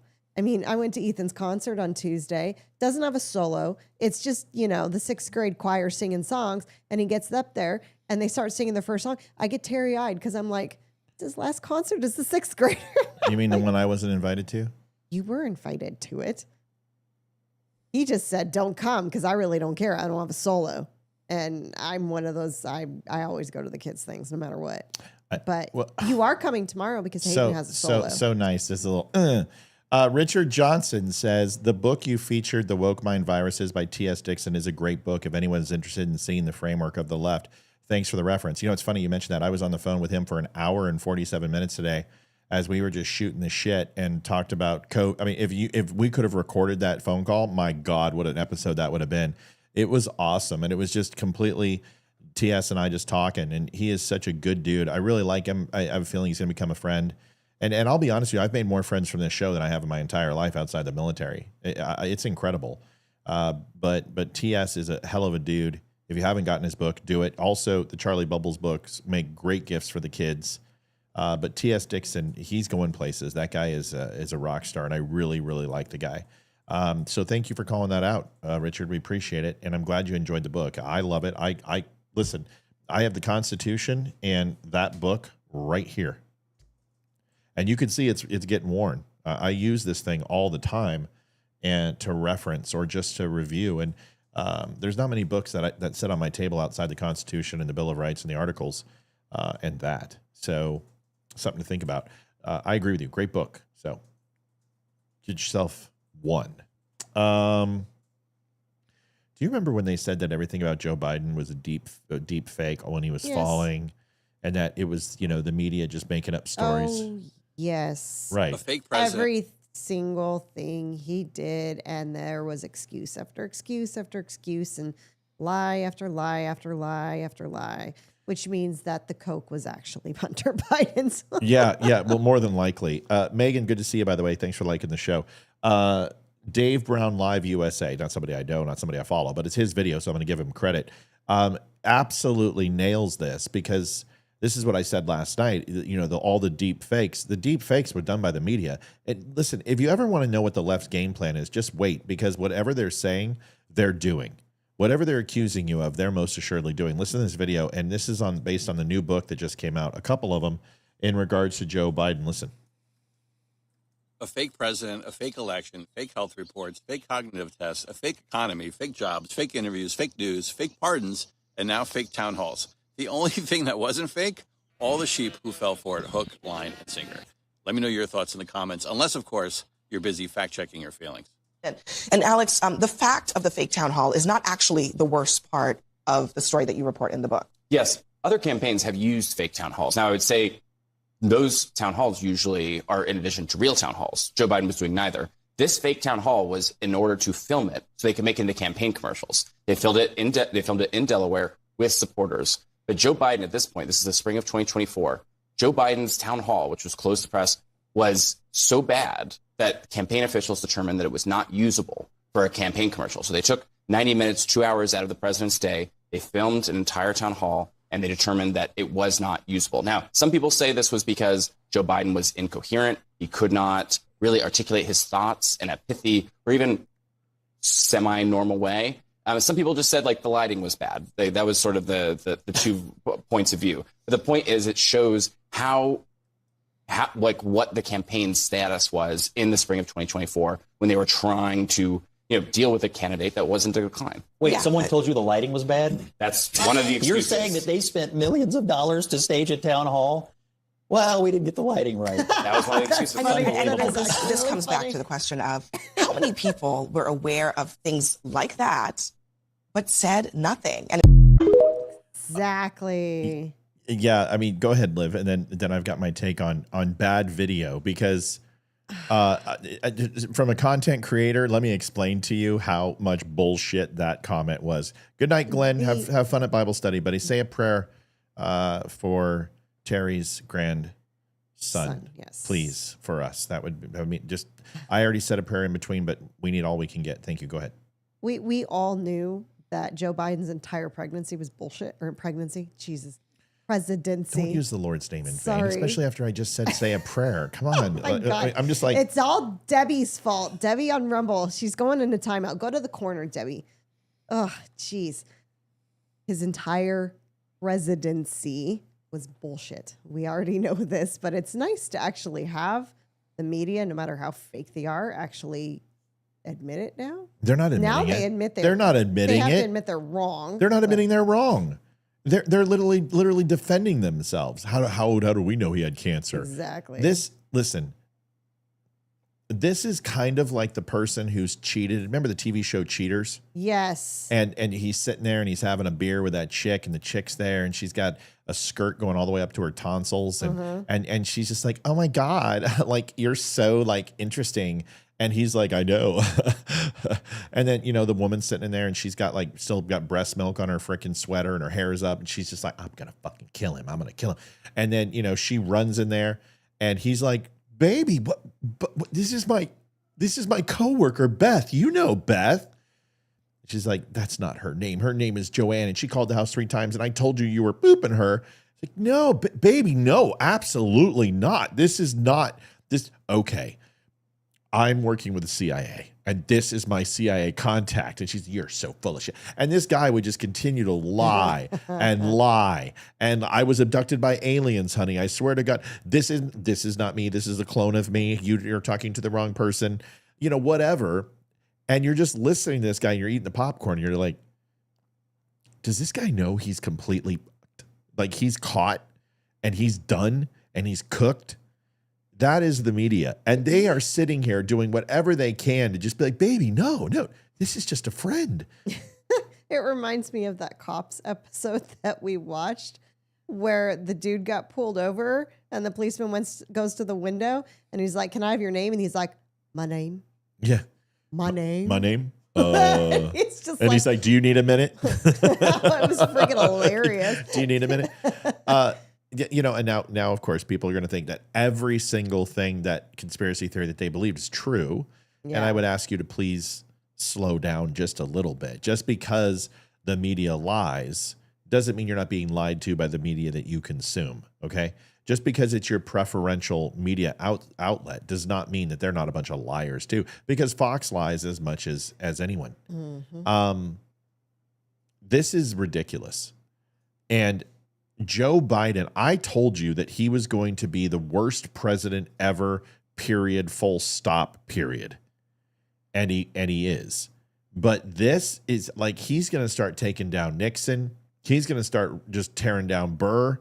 I mean, I'm just waiting to hear about the cigar and the blue dress any minute, from the babysitter or something. I don't think he was coherent enough for that. That was Hunter. Well, I don't care, but the point is like, let's go. Like, where is the accountability? And why do these people still have jobs? Why does Jake Tapper, who went after Laura Trump and everyone else and just read them the riot act, why in the hell is Jake Tapper getting to write a book on this to restore his image? This is the problem. I don't believe in restoring images. Take responsibility for what you did. And if you believe something, believe it, own it. I can't stand these people that are like, oh, well, I had a moment of clarity. You're not an alcoholic. You're an asshole. And if you own something and you said Trump was a Nazi and you hated him and all this other stuff, or if you said that Trump could never win an election again and said it was stolen and then he won in 2024 and now you got to eat your crow and shut up. Own it. I don't want to hear your excuses. I don't want your rehabilitated image. You fucked up. Shut up. Take responsibility. And if you have the good fortune to move on, then move on. And if you don't, then take your medicine and go quietly into that good night. I would be more inclined to listen to them if they actually are like, okay, last 4 years. Right. I was right. And then move on. But just this, it's kindergarten stuff. You know what I would want to hear? This is what I would want to hear from Jake Tapper. I was wrong. And not only was I wrong, I'm going to show you how I was wrong. And I'm not going to just give you a 3-minute soundbite of why I'm wrong. For the next 2 weeks on my show, I'm going to break down the videos that I did and tell you what I was thinking in the most honest way that I can. And I'm going to tell you where I knew I was consciously deceiving you. And I'm going to tell you where I thought I was right. And I'm going to tell you where I was right. And the reason I'm going to do that is because there is no way that you're ever going to trust me unless you realize that I know where I screwed up. Do that, and I'll have respect for you. This is Joe Biden's presidency is like chocolate cake. How so, Liv? So it's the freaking chocolate cake from Hayden's 4th birthday. Well, tell them. They don't know what that means. So Hayden's 4th birthday, chocolate cake. Aunt and uncle are down staying at the house. And phone call. And it's British Columbia. It's British Columbia. I think it's Mel. So middle of the night, I hear something in the kitchen. So I get up out of bed and I go, and there's Hayden standing in the kitchen with chocolate on her face. Oh, yeah. And a mouthful of cake. I'm like, Oh, yeah. Hayden, what are you doing? Nothing. What are you eating? Nothing. What do you have in your mouth? Nothing. Okay. And the aunt, I'm looking at the aunt going, why'd you give her cake? I didn't give her cake. Oh, this woman. I'm like, are you freaking serious? We should have known then that witch was going to try to screw our lives over when she allowed a 3-year-old to manipulate I'm her. like, you are a 44-year-old woman, and you're freaking fighting with the 4-year-old because the 4-year-old's saying, I didn't take the cake, and you're saying, I didn't give you the cake. This has been a freaking family issue. It's not a family issue. Years. Not anymore. Not anymore. No, That that woman, there's a reason why she couldn't have kids. And that tells us why right there. I mean, giving a child at bedtime who just brushed their teeth chocolate. Yeah, you're Satan. Mel, welcome to the Don't Unfriend Me show. It's good to see you calling in. How are you? Well, thank you for entertaining my call. Yes. Nice to hear from you guys. No, I just want to say, like, Chris Coons today was defending his position on whatever, and I'm like, seriously, Coons, you're on tape. Like, will you people please stop? And they got Joe Scarborough like right to the nuts, and Micah, whatever. Mikhail. These people are, they're all now. It's called CYA. Look, oh well, we didn't. I'm like, no, you guys are all a bunch of lying horses' asses. So yes, why didn't you just say it? Because there's this image that they have to project, and they're never going to admit that they knew or whatever. But I really would like if somebody could find that town hall video. Oh, it's going to leak. It's going to leak. They didn't get here. And you know who I want to do it? Mel, do you want to know who I want to release it more than anything else in the world? Who? Thank you. Is Billy Bush. Billy Bush finds it and restores his image by leaking the town hall, and then grab him by the pussy video goes and gets put to bed. Because that's the one guy who deserved, he had no reason to be canceled. What in the hell? Why did they go after that kid? That Billy Bush, I didn't like Billy Bush. I thought he was basically should have been 98 Degrees and New Kids on the Block. But at least the guy he didn't do anything wrong. And that guy deserves someone give him the town hall video and let him restore his image. Yes, I agree. And I forgot about Billy, and I shouldn't have because But that he needs that to restore his credibility and whatever. Going, hey, but I wasn't, and to say I wasn't the only one that knew that this shit was abject bullshit, and that's what now hopefully some of the asshat American people that don't listen to streams like yours and several others, whatever, they're still tuning into but CNN and MSNBC, well, kind of, sort of, they're kind of changing their tack. They're but trying. Then there's those asshats on The View that are still trying to push that fucking narrative. And I'm like, yes. I am sick and tired of being sick and tired. Like, come on. Mel, CNN News is doing it, but the editorials, the Hannitys and the Laura Ingraham opposite hours are still all unadulterated bullshit opinion-based news. And that's where it has, like, I would love to see the news come together, make a promise to America that editorialization is done. Yep. They will never do editorialization again. It is only eyewitness news. It is only on questions. It is never on opinion. And if you could do that type of news, it would be a success. Did you see Donald Trump hand the South African president his ass today? No. Oh, that was epic. We're gonna watch. We're gonna watch that right now. Oh yeah, that was OMG. That was awesome. Like, here, you're in my house, and I'm going to show you all this shit. Oh my God, it's then, awesome. But yeah, I felt sorry for the South African golfer and blah whatever. But I'm like, no, hand them their ass. He did. This is bullshit. We're gonna listen to it, and he did.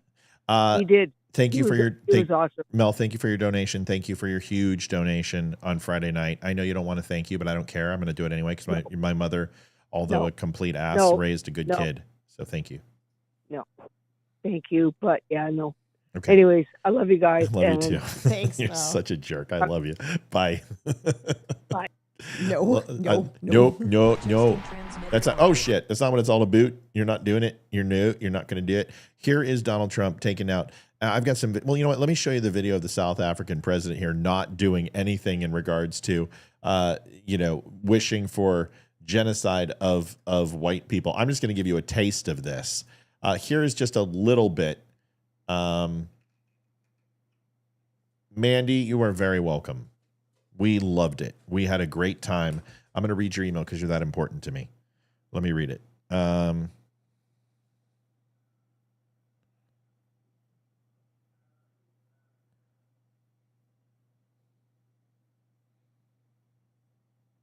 Awesome.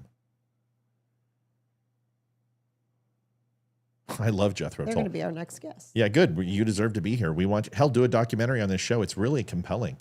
Sincerely, it really is. If you could understand how this grew, it's pretty incredible. And it's a grassroots movement for sure. Here is Parliament for the RSA, Republic of South Africa. Enjoy this. There's nothing you can do. There's nothing this parliament can do. With or without you, people are going to occupy land. We require no permission from you, from the... Wait a second. I got James Together's putting together a crew. Listen, you guys. The build, I have to order everything. And we just did the first round, and I think it's going to be about 14,000. And that's really good. And we've got some other things we have to do. I don't think we're gonna have any money left over when we're done because we still have to donate. But I am really excited to do this myself. And I'm totally willing to have help. So if people please don't spend thousands. Please don't get a plane ticket. Please don't do that. If you want to come out to Virginia, you want to come out and help with building the set, we are totally down. We want to open it up to anybody who wants to do that after a full background check and investigation. Sorry. You're totally willing, and I'm willing to have you out here. Just please don't kill yourself to do this. But if you want to come out, we'd love to have your help. Okay? All right. President from no one. We don't care. We can do whatever you want to do. Who are you to tell us whether we can occupy land or not? We are going to occupy land. Yes. South African occupy land. That's who we are. Honorable member, you want to do, speaker, you can withdraw my membership from this useless parliament. Honorable. Yes, honorable member. Must never be scared to kill. A revolution demands that at some point there must be killing because the killing is part of a revolutionary act. Shoot to kill. Yamasa. Kill the poor, the farmer, kill the poor. Seriously, can we just get a drone strike and solve this shit right now? Farmer. Dude, there's a white dude in the middle of that crowd. I'd be scared shitless if I was him. Oh, yeah, get me the fuck out of there. That guy has a fucking machete. I'm out of here. I'm leaving. I'm taking my blood diamonds and I'm getting the fuck out. The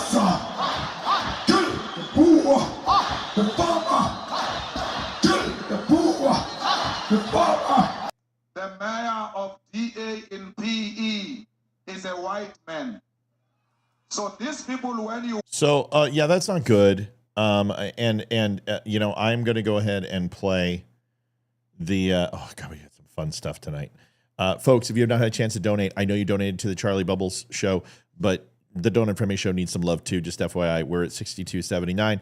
If anyone can help out, we would appreciate it. Here is Donald Trump literally tearing the president of South Africa, the Republic of South Africa, a new asshole. This is wonderful. Listen to. And just put this on. It's right behind you. Johan. There's nothing this parliament can do. With or without you, people are going to occupy land. We require no permission from you, from the president, from no one. We don't care. We can do whatever you want to do. This guy's like, what the fuck are you doing, Exactly. Mr. Trump? I'm embarrassing the crap I do out not. of you. What the fuck? I don't understand. At least he wore a suit. Yeah. We are going to occupy land. South Africa occupy land. That's who we are. Can we drop my membership from this useless parliament? And here's the thing, folks. 70,000 South Africans want to come to the United States. And liberals are blowing their fucking minds up trying to figure out how to go ahead and say no. Wait a second. I thought we wanted illegals. No. What you're saying is you don't want white illegals.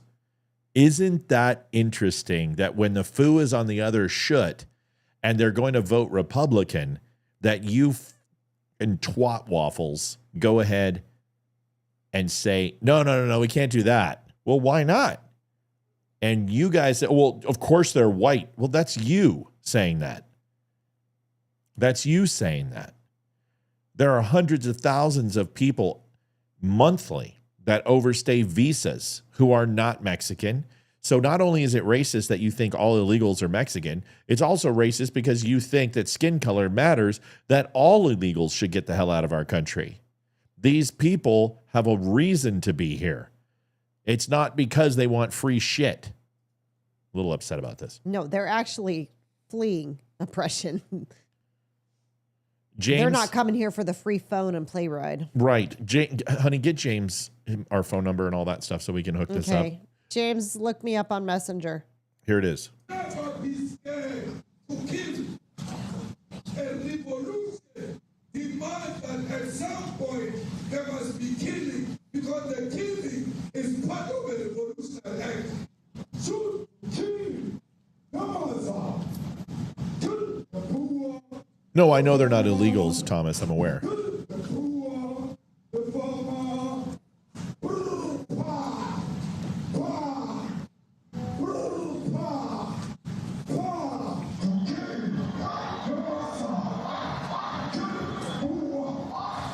I wanted you a chance to see the video, and it's where you can hear it because the audio is kind of shit. What does he say? Right? What does he say? I don't know.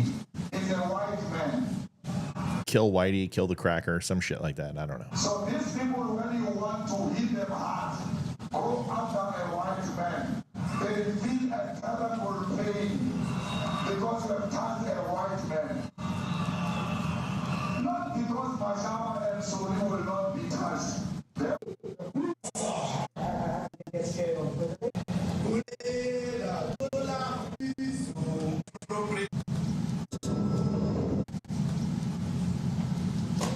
Now this is very bad. These are burial sites right here. Burial sites. Over 1,000 of white farmers, and those cars are lined up to pay love on a Sunday morning. Each one of those white things you see is a cross, and there's approximately 1,000 of them. They're all white farmers, the family of white farmers. And those cars aren't driving, they're stopped there to pay respects to their family member who's killed. And it's a terrible sight. I've never seen anything like it. Both sides of the road, you have crosses. So Thomas says that it was rude for Donald Trump to do that. I don't think so. Why not spit out the truth? Here's CNN's coverage of it. Listen to this. Cyril Ramaphosa brought his best diplomatic self to this meeting, but nothing could have prepared him for this multimedia ambush that President Trump laid out with video, with printed out news stories. This was a laundry list of debunked. This was a laundry list of debunked conspiracy theories. Some South Africans are telling me this is AfriForum propaganda. AfriForum is a white Afrikaner lobby group that's considered a white nationalist organization by the Southern Poverty Law Center. Everything, almost everything that President Trump said in the Oval Office is not true, was inaccurate, has been repeatedly debunked. I've been covering South Africa for 15 years. I know many South Africans. I've reported from farms. I've spoken to white and black farmers. And we have looked at the data from the South African police, and we have found no evidence of a white genocide. But President Trump said it directly to President Ramaphosa, that you are seizing white farmers' lands, and then many of these farmers are getting executed. And he showed this video that purports to show 1,000 farmers buried along a road with cars paying respect. And President Ramaphosa did not recognize that video because he does not believe it happened in South Africa. There's no evidence of it. It's unlikely that 1,000 farmers could have died without anybody noticing. And that's the point he's trying to make. President Ramaphosa says we're not doing that, but President Trump insists.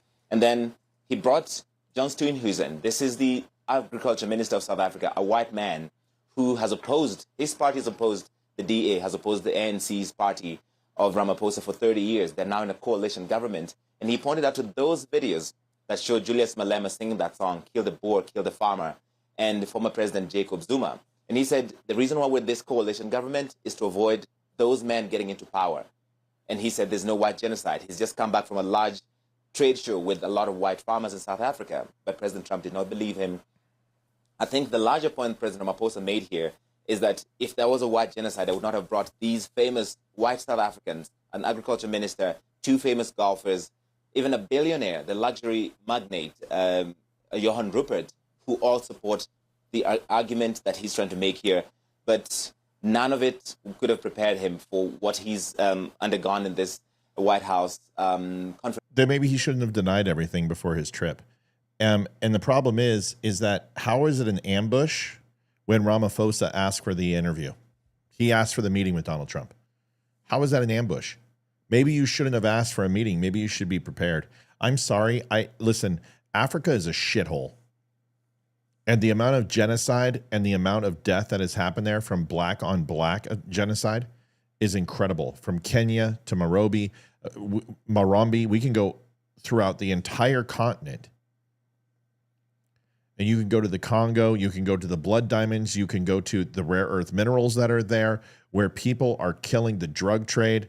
It is an ungodly situation. And for anyone to sit here and pretend with as much money as we put into Africa for AIDS medicine and HIV medication and the humanitarian aid we've given Africa, you're not going to sit here and say that white farmers aren't being killed, because they are.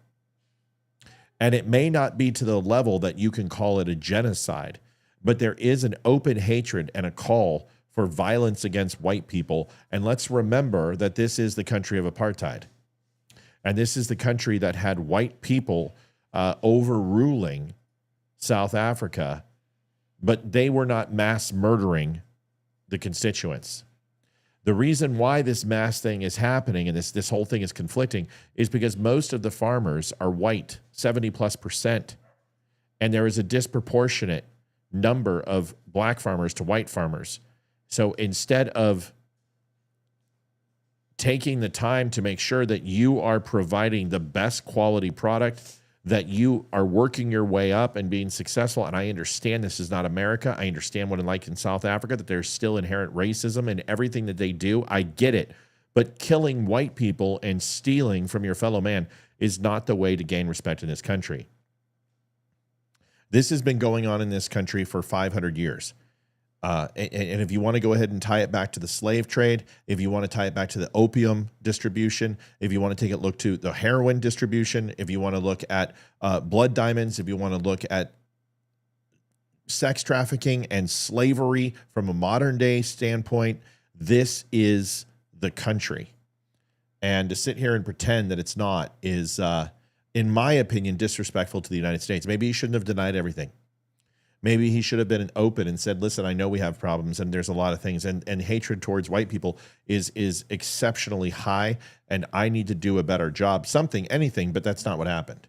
He denied. Here is Donald Trump, and I want you to listen to this. This will give you some perspective. Oh, you just went over the donation. Who was it? It was anonymous, and it said, for the people that wish they could but can't. That was the Thank you, Anonymous. And I'm going to go back right now. We appreciate you. And again, I had to go into PayPal to get it. I got notified by the person who sent it. So I don't know what's going on, but I will just continue to check the actual PayPal account. just check it, and I'll figure out what's going on. It could, I don't know. But let's listen. Yeah. Thank you so much for that donation. That means a great deal. That is a huge amount, and it helps out tremendously. We're at 114 folks, and we've got about 13 minutes left. Here we go. Mr. President, we welcome white Afrikaner refugees here. Can you explain to Americans why it's appropriate to welcome white Afrikaners here when other refugees like Afghans, Venezuelans, Haitians have all had their protected status revoked? Well, this is a group, NBC, that is truly fake news. They ask a lot of questions in a very pointed way. They're not questions, they're statements. We've had tremendous complaints about Africa, about other countries too, from people. They say there's a lot of bad things going on in Africa, and that's what we're going to be discussing today. When you say we don't take others, all you have to do is take a look at the southern border. We let 21 million people come through our border, totally unchecked, totally unvetted. They came from all over the world. In many cases, they're criminals. They come from prisons. They come from mental institutions. They come from street gangs. They're drug dealers. So don't say. And I want to make sure people understand when I said 500 years, it's related to the United States. I mean, the slave trade has been running around since the Crusades. It's been almost since the country's existence. So if we're going to sit here and pretend that slavery started with the United States, it's one of the biggest fucking fallacies ever. The Egyptians were slaves. Romans had Christians as slaves. The Moors took Saxons as slaves. The Cossacks did the same. So let's try to keep it in perspective here, folks. Matt, thank you, Hollandaise. We appreciate you. 3654. That we didn't take them, we're trying to get them out as fast as we can. And we're doing record business on that. And we just won a big case where we're allowed to send back hundreds of criminals to Venezuela. Just won that today in the Supreme Court. I'm happy to hear. But we do have a lot of people are very concerned with regard to South Africa, and that's really the purpose of the meeting, and we'll see how that turns out. But we have many people that feel they're being persecuted, and they're coming to the United States. So we take from many locations if we feel there's persecution or genocide going on. And we had a lot of people. I must tell you, Mr. President, we have had a tremendous number of people, especially since they've seen this. Generally, they're white farmers, and they're fleeing South Africa, and it's a very sad thing to see. But I hope we can have an explanation of that, because I know you don't want that. It's a kind of a different meeting. Normally we have meetings, we talk about trade, and we'll be talking about trade and other things. But that certainly will be a subject that comes up. Yeah. Oh, he looks so uncomfortable and so pissed off right Good. now. Imagine how those farmers feel. I mean, this is what this country is designed to do. We're here for asylum for people seeking oppression, not because you want free healthcare and free cell phones and you want to go ahead and sleep in luxury hotels and then complain about the food that we provide. We are an asylum-based country for a reason, and we have those accords because that's what we do, and we've done it since we've been a country. And if these people were black, I wouldn't give a shit. I'd say, great. I don't care what color they are. As long as they do it legally and through the channels, I don't care. I don't care that he's embarrassed. Africa should be ashamed of themselves. It's a giant shithole. It's a shithole.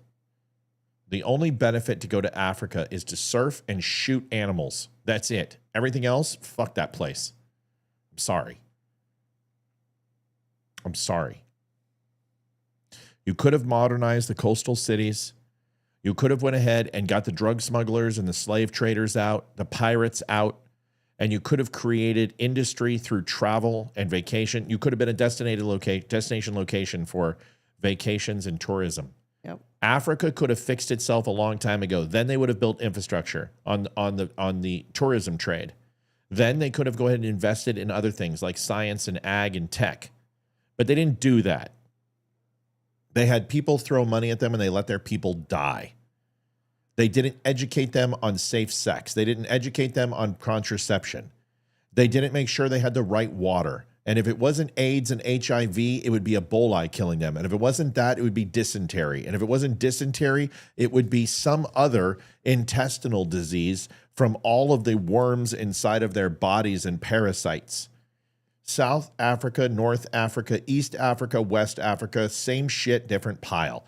Clean up your fucking country. You're not a king. You're not a president. You're not a prime minister. You are a servant of the people, and you have to fix this.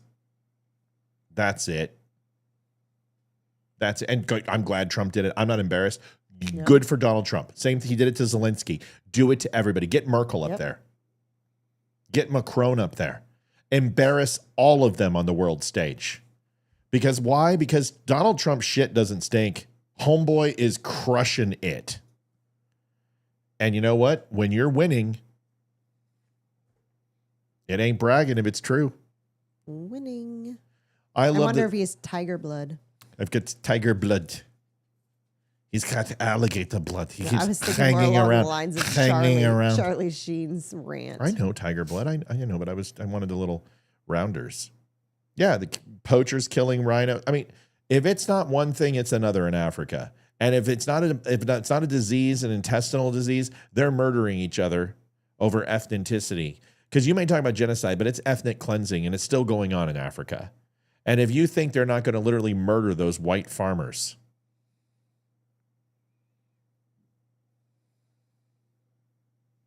they're going to. Because this is what they know. You take it by power and you take it by machete. And those of you who raise their hands to you lose their hands, and those of you who speak out lose their tongues, and those who do anything in between lose their heads. This is the culture in Africa. And there's some beautiful spots. Not going to say that the Ivory Coast isn't gorgeous. I'm not going to say that some of the greatest surfing and the greatest reefs are off the coast. I'm not going to say that. I'm not going to say there's not beautiful spots in South Africa. I'm not going to say there's not beautiful spots in Libya. What I'm telling you is it's a shithole. And Donald Trump has every right to call this Yahoo out. And if he can't handle that, and he doesn't have a way to go ahead and combat this, then he doesn't deserve to be sitting in the seat that he's in. It's just my opinion. I'm sticking to it. Any questions, please? Mr. President? No questions? Great. Wonderful. Thank you. Let's move on. We need to take a quick break. Folks, we are at 151.32, halfway to goal. We have got T-minus, 6 minutes left, baby? Yeah, I think so. I can't see. Neither Lieutenant. can I. My glasses. 5 my minutes. contacts are all fuzzy. 5 minutes less, $150 shy of goal. Let's do a quick commercial. We'll be right back. The Dumb Show is built on real conversations, raw, unfiltered, and fearless. Who's having popcorn? That would be the children. Bastards. Yeah. Big Tech The didn't like boyfriend's that. over. Facebook pulled up. Will's here. Yes. Why is Will here? They're watching romantic movies. I didn't say Will could come over. They might be in the basement. They're in the basement.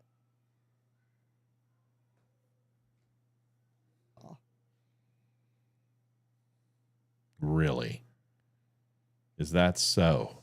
Oh, you're having way too much fun with this. Where is he? Where's this little shit? Where the hell are my cameras? Oh, they're there. I got two cameras. Liv. Well, one, of course, is down because, yeah. Doorbell again. Will you get that replaced? Tell them to get out here and fix this shit. Ethan is watching hockey. They're watching My Girl, I think. Hey, what are you guys doing out there?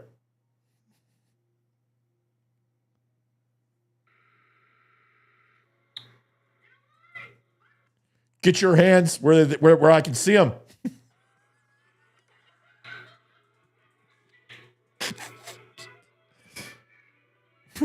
You hear her cracking up? Yeah.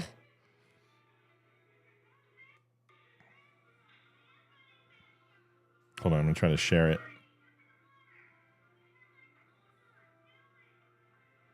Are they watching My Girl? Yeah, they should be watching My Girl.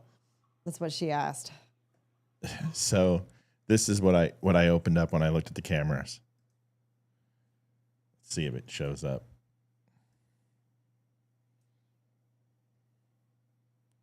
It's coming.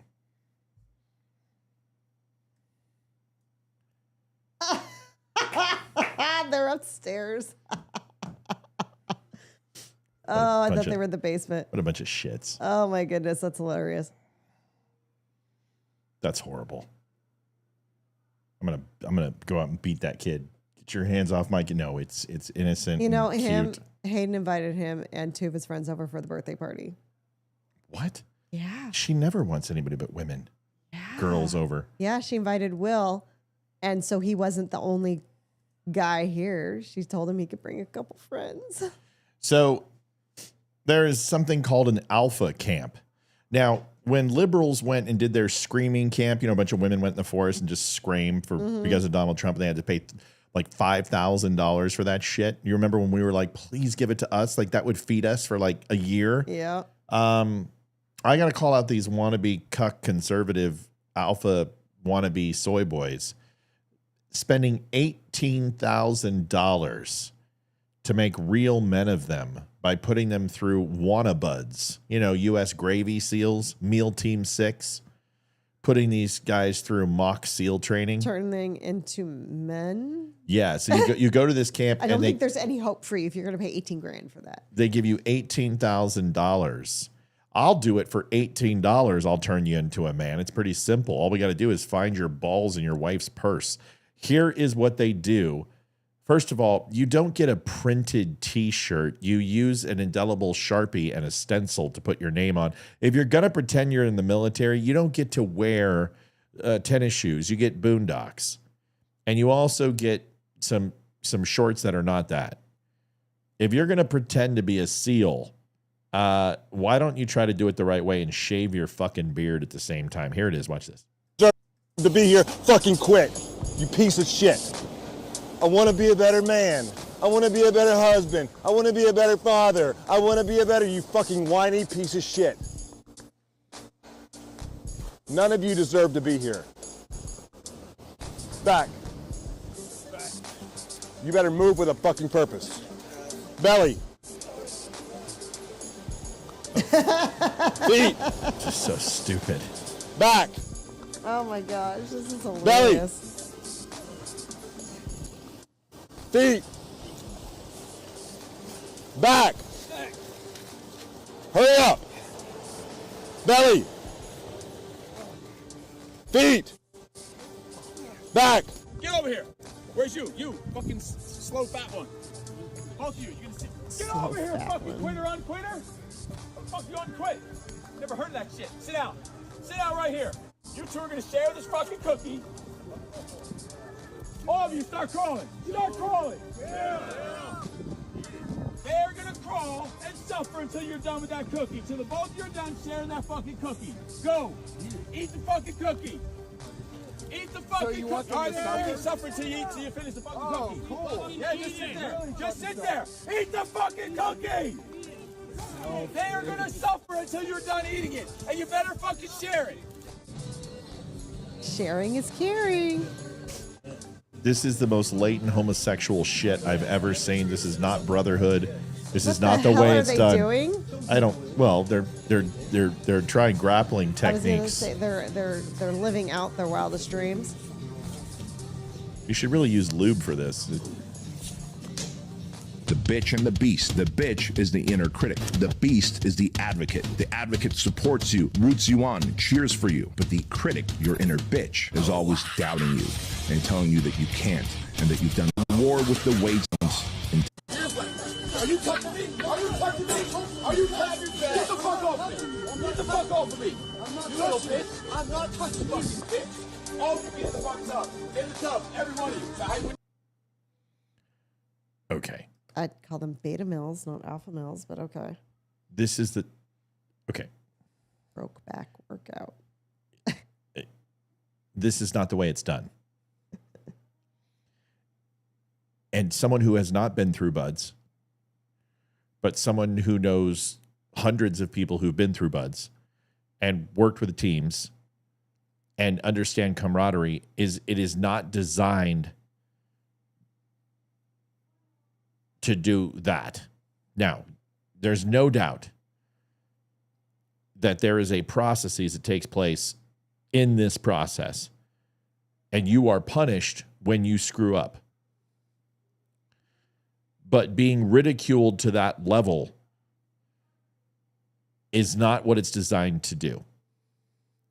It's designed to teach you accountability, and it's designed to teach you team first. And in those lessons are no team-based lessons.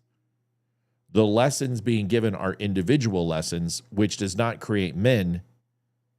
It creates people who are self-serving and put the team last.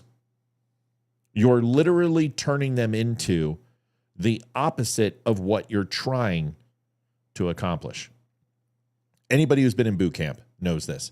Anyone who's went through buds, anyone who's went through selection or ranger school understands that this is nothing remotely even close to what special forces or even basic training looks like. That is a bunch of guys who could never make it in the real military. And maybe they made it in the military, but they couldn't go through buds. They got turned down on selection. They freaking flopped out on Ranger School. They didn't make Force Recon. And they walked around for 4 years for their one and done with a giant hard-on for anyone else who succeeded, just so they could get into civies and treat people like piles of shit to profit off their own mediocrity. That is what that is. Now, could one of those guys kick my ass? Maybe. Possibly. But see, the difference is that person will stand alone, because when he calls for backup, when I am throttling him into the ground, nobody's going to be there for him because he doesn't have a team. He's only in it for himself. And if you have to go there to find out who you are, that is exactly why you will fucking fail in anything in the military. If you have to go to the military to find out who you are, you're there for the wrong reasons, because you should already know who you are.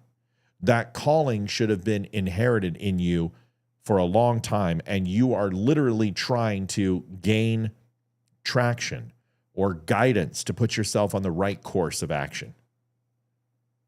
That is not what it's like. Yeah, it's tough. And there are times where, yeah, you'll have to eat a cookie, or you'll become the sugar cookie. And you'll run down and you'll roll around in the sand and come back, and then you'll be inside and outside of your raft. And you'll be putting 500-pound logs up and down over your head. And you'll be smashed up against the waves.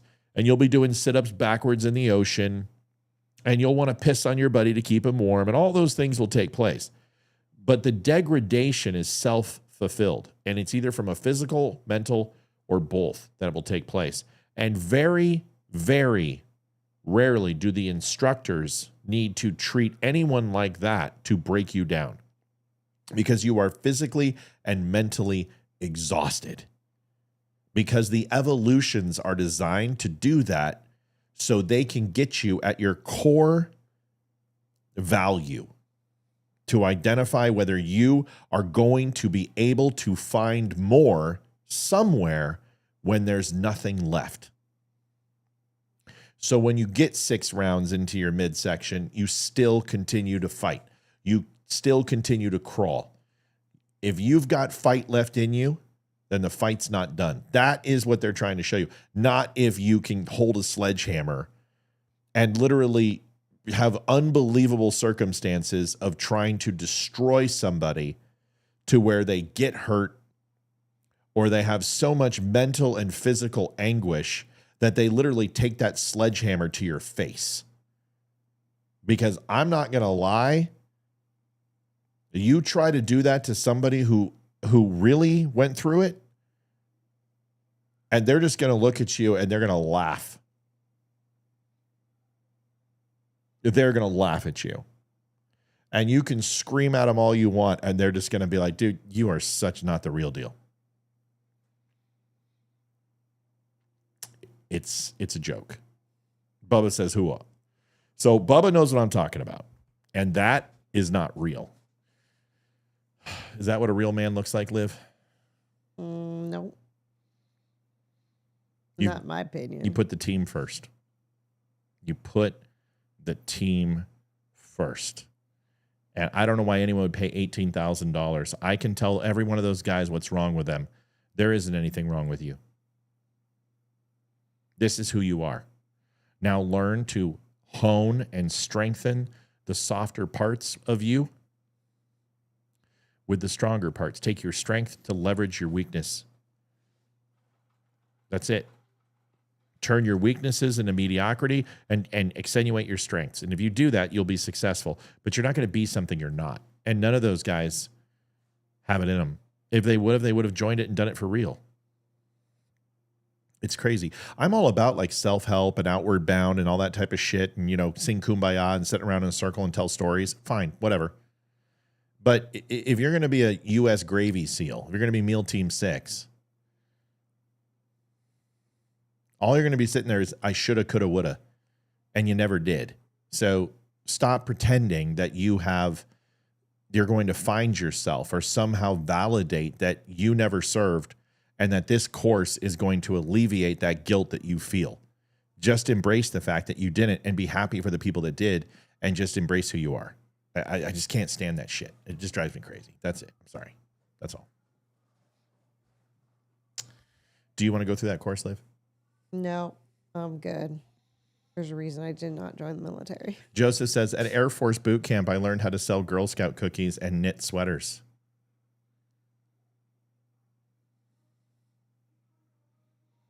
Michael Scott, my weaknesses are my strengths. Yeah. I'll take my third grade brownie troop that I was in against those guys. I just thought it was funny. Megyn Kelly seems to be an often state. I wonder why. It's because you dream about her at night. I don't really dream. I'm gonna call that a dream. I would call it a slow and steady thrumbeat of subservient lust. No, I'm kidding. Here's Megyn Kelly on a take. We've had the girl on the right on before. Of course, we've had Megyn Kelly on many times. Here it is. I think the thing that is most important to keep in mind is that none of this would have been possible if we had a functioning media that had respect for the American people. It is their utter contempt for anyone who doesn't vote for their chosen people that allowed this to happen. Because as you pointed out, Megyn, again and again, you had this story. You were showing the clips. Anybody listening to your program or any conservative media was exposed to this, so much so that even Democratic voters understood that he was too old. And it is their utter contempt for Republicans, for people who vote for Trump, for working class people, for the normies of this country who are looking at this, looking at the footage and saying, this is not okay, that allowed this to happen. And so what I want to know is, what are you in the media going to do to correct the character defect that has allowed you to think you are so much better and so much more important than average working class Americans that you can tell them not to believe what they're seeing with their own eyes? And of course, Megyn, this all has to do with the class divide and the fact that journalists are part of the elites, that the vast majority of American journalists are in the top 10%. These are people who have degrees from elite institutions, which actually make them much worse at their job because they think they are so much smarter and so much better and so much more educated than average people. The people telling the great American story absolutely hate the American people. That is the only way you end up in a situation like this, Megyn. Good for her. It's a pretty damn good point. Absolutely. Let's see. Tom says they did this stuff as team building exercise in the past, but it was for team building, not to work the individuals. Well, that's my point. And second of all, what happens at the end? The reason why you go through buds, the reason why you go through recon or go through selection or ranger, whatever it is you go through that, MARSOC, JSOC. The reason you go through it is because in the end, there is a collective camaraderie and team waiting for you of like-minded brothers who you want to be a part of. What are these guys going to do? They're going to go to the airport and share a beer and never see each other again? Anything achieved in this will be lost the moment that they get on that plane. It is a battle of contrition, and it's a battle of self-destruction and self-selection that you have to go against, and your brothers are going to get you there. And whether it's from a physical standpoint or a mental standpoint, your strength will come out, whether you're a mental tough or you're a physical tough or both.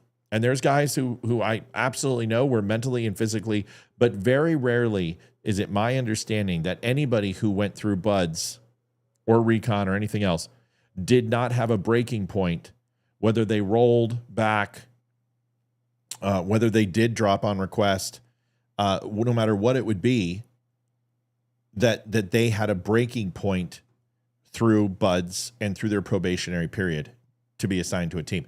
That something took place that mentally or physically, one or the other or both, was their point of wanting to quit. Those guys aren't going to achieve it because there's nothing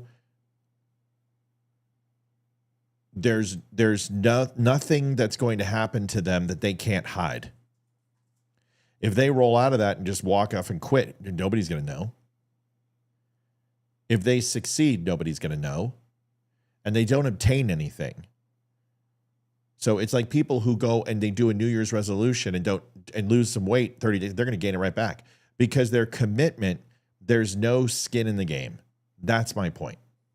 Okay, enough of that. As far as the video, Livia, any thoughts on that as in regards to the news? No, she said it great. I mean, she crushed it, didn't she? Yeah, there's not much to add. She is super smart. Who is she anyway? She is a person who's on CNN all the time. I can't remember her name, but she's usually opposite of Jordan Peterson, and she's Jewish and very outspoken and very, very smart. And I love her stuff. Judge Janine had something to say, 59 seconds, and then folks, we're going to go. It's been a long night. I think our goal, it's good enough. We made the front end of the show, $300 that we gave to the Charlie's Bubbles Foundation. We're very happy to do that, and this pays for the stream, so we come out ahead. So we thank you. Here is the last video. If you do want to give, this is the last chance, and then we are going to shove off for the night. We'll see you Friday because tomorrow I have my daughter's concert, and we will not be on. Here it is. Hi, everyone. It's Judge Janine. I'm at the water cooler in the United States Attorney's Office in Washington, D.C. And you may recall that the United States gave something like $44 billion a year through USAID, things like dance classes in Wuhan, China, and Sesame Street in Iraq. But here in the United States Attorney's Office, where we prosecute crime on behalf of the victims, on behalf of the people who are targeted by criminals, the U.S. attorneys, as well as the staff, in order to get water, they have to join a water club. And they have to pay. It's a dues-paying membership. And today they asked for our patience. Why? Because we couldn't get water delivered today. Today, there was no water delivered to the United States Attorney's Office. And remember, it's only for those who pay $7 a month. Now, ain't it grand to be a part of the government? And I'm just thrilled to be here. Can I just say something? Whoa. Hey. Whoa. Hey. Jeez. Can I just say something? Judge Janine's a good looking woman. Just saying. Like, if when you're pushing her age, I'll be all right. How old is she? I don't know. I don't want to say and get in trouble, but she looks great. She's definitely a gilf.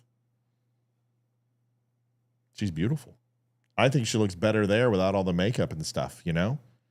Just my personal opinion. I think it's a good time to She's shove. 73 years old. She is gorgeous for 73. She will actually be 74 in 2 weeks. She is smoking. Birthday's June 2nd. If you ever want an early birthday present, Judge Janine, I'm here for you. She's amazing. She's smart, beautiful, talented. I'm so glad she's in Washington. I think it's great. She's going to do well. Folks, thanks for watching the Don't Unfriend Me Show. My name is Matt. This is Olivia. Olivia, you got your minute. Go ahead. Thank you to everyone who donated. Appreciate it. Thank you for everyone watching. And thanks to Paul. He was great. I can't wait to have him back on the show so he can tell us all He was awesome. The gossip from the sets. Now I actually need to go watch some of those shows. Yeah. I've never watched Knots Landing. I never watched All the Right Moves. So I got to watch that Leah Thompson's in that. We can watch All the Right Moves. Yeah, I've never watched I'm good. it. Yeah, Marty McFly's mom gets with Tom Cruise. You can just black out the Tom Cruise part. I always thought she was pretty. Like, I thought she was beautiful and some kind of wonderful. I didn't get to tell him the best thing about James Gandolfini is that one of my favorite James Gandolfini movies is a movie nobody's ever heard of. What is it? Well, there's two. True Romance, which is just so damn good. Antithetical. Like, he is the yin to his yang. He is evil as in True Romance. But then in The Mexican... Oh, God, I forgot about that. So good in The Mexican. Such a good movie. Plays I a love that homosexual, movie. and you're like, a contract killer who is terrifying, and he's gay. And just something And it's hilarious. Yeah, Gandolfini is amazing. I'm so sad he's gone. I loved him. And it's so sad how it happened. It's the fact that him and his son were on vacation in Europe by themselves. Yeah. The wife wasn't there, and I think he was like 13 when it happened. Yeah, so he's in a foreign country by himself, and his dad passed. I mean, how horrible is that? Yeah, it's horrible. That's just And horrible. one, you're in a foreign country. Two, you got a 13-year-old. I mean, of course, he didn't want to do that, but, it is unfortunately what it is. But, oh, shit. I'm tired, honey. I'm with you. I got so much to do. I think I'm getting sick. I think I might be getting sick, too. Folks, we're not on tomorrow. So if you plan on donating, now's a great time to fill that gap and close the gap tomorrow. We sure can use it. But we have to take it off tomorrow because I'm going to my daughter's recital and singing. It's her 15th birthday. It's her as well 15th tomorrow, birthday. And she's got a solo. Yep. So we're going to go and tell her we love her. And then Friday we will be on, and we should have a good show on Friday. It will be fun. Damani's in the house. I just found out that Damani got a rental car. I saw that. So he's going to come on over. What time does he have to be at Tim Pool's? Because seriously, I'm not going to be home till 5:30. So am I going to miss him? Yeah. Bummer. Yeah. So, yeah. Matt, you only have one more hour to go. What do you mean? I'm confused. I'm too tired. What? I don't understand. I don't get it either. So, yeah, Damani's going to be here. You're not going to be home till when? 5:30, like normal. He's got to be there at 6. So you might catch him at the very end. You should see if you can get off an hour early and tell him you have a good friend in town. And Okay. it's Damani Felder. I will see what I can do. Yeah, so when he lands, just give him our address and we'll figure it out. And, we'll hang out and go from there. So, awesome. Anyway, thanks for watching, everybody. We appreciate you. We'll talk to you all soon. And have a very good night. Once again, not on tomorrow, but we will be on Friday. Can't wait to see you. We'll see you then, 7 o'clock. Good night, everybody. Night, y'all. Good night. Adjusting transmitter output. This is the Don't Unfriend Me Show with your hosts, Matt, Leroy, Amy, and Olivia. Geopolitics, military analysis, and election coverage. Coming to you live on all major social media channels at The Dumb Show. Okay, Mel, I want to hear about Brendan Fraser later. Unfiltered. We can agree. We can disagree. Just Happy birthday, Angie.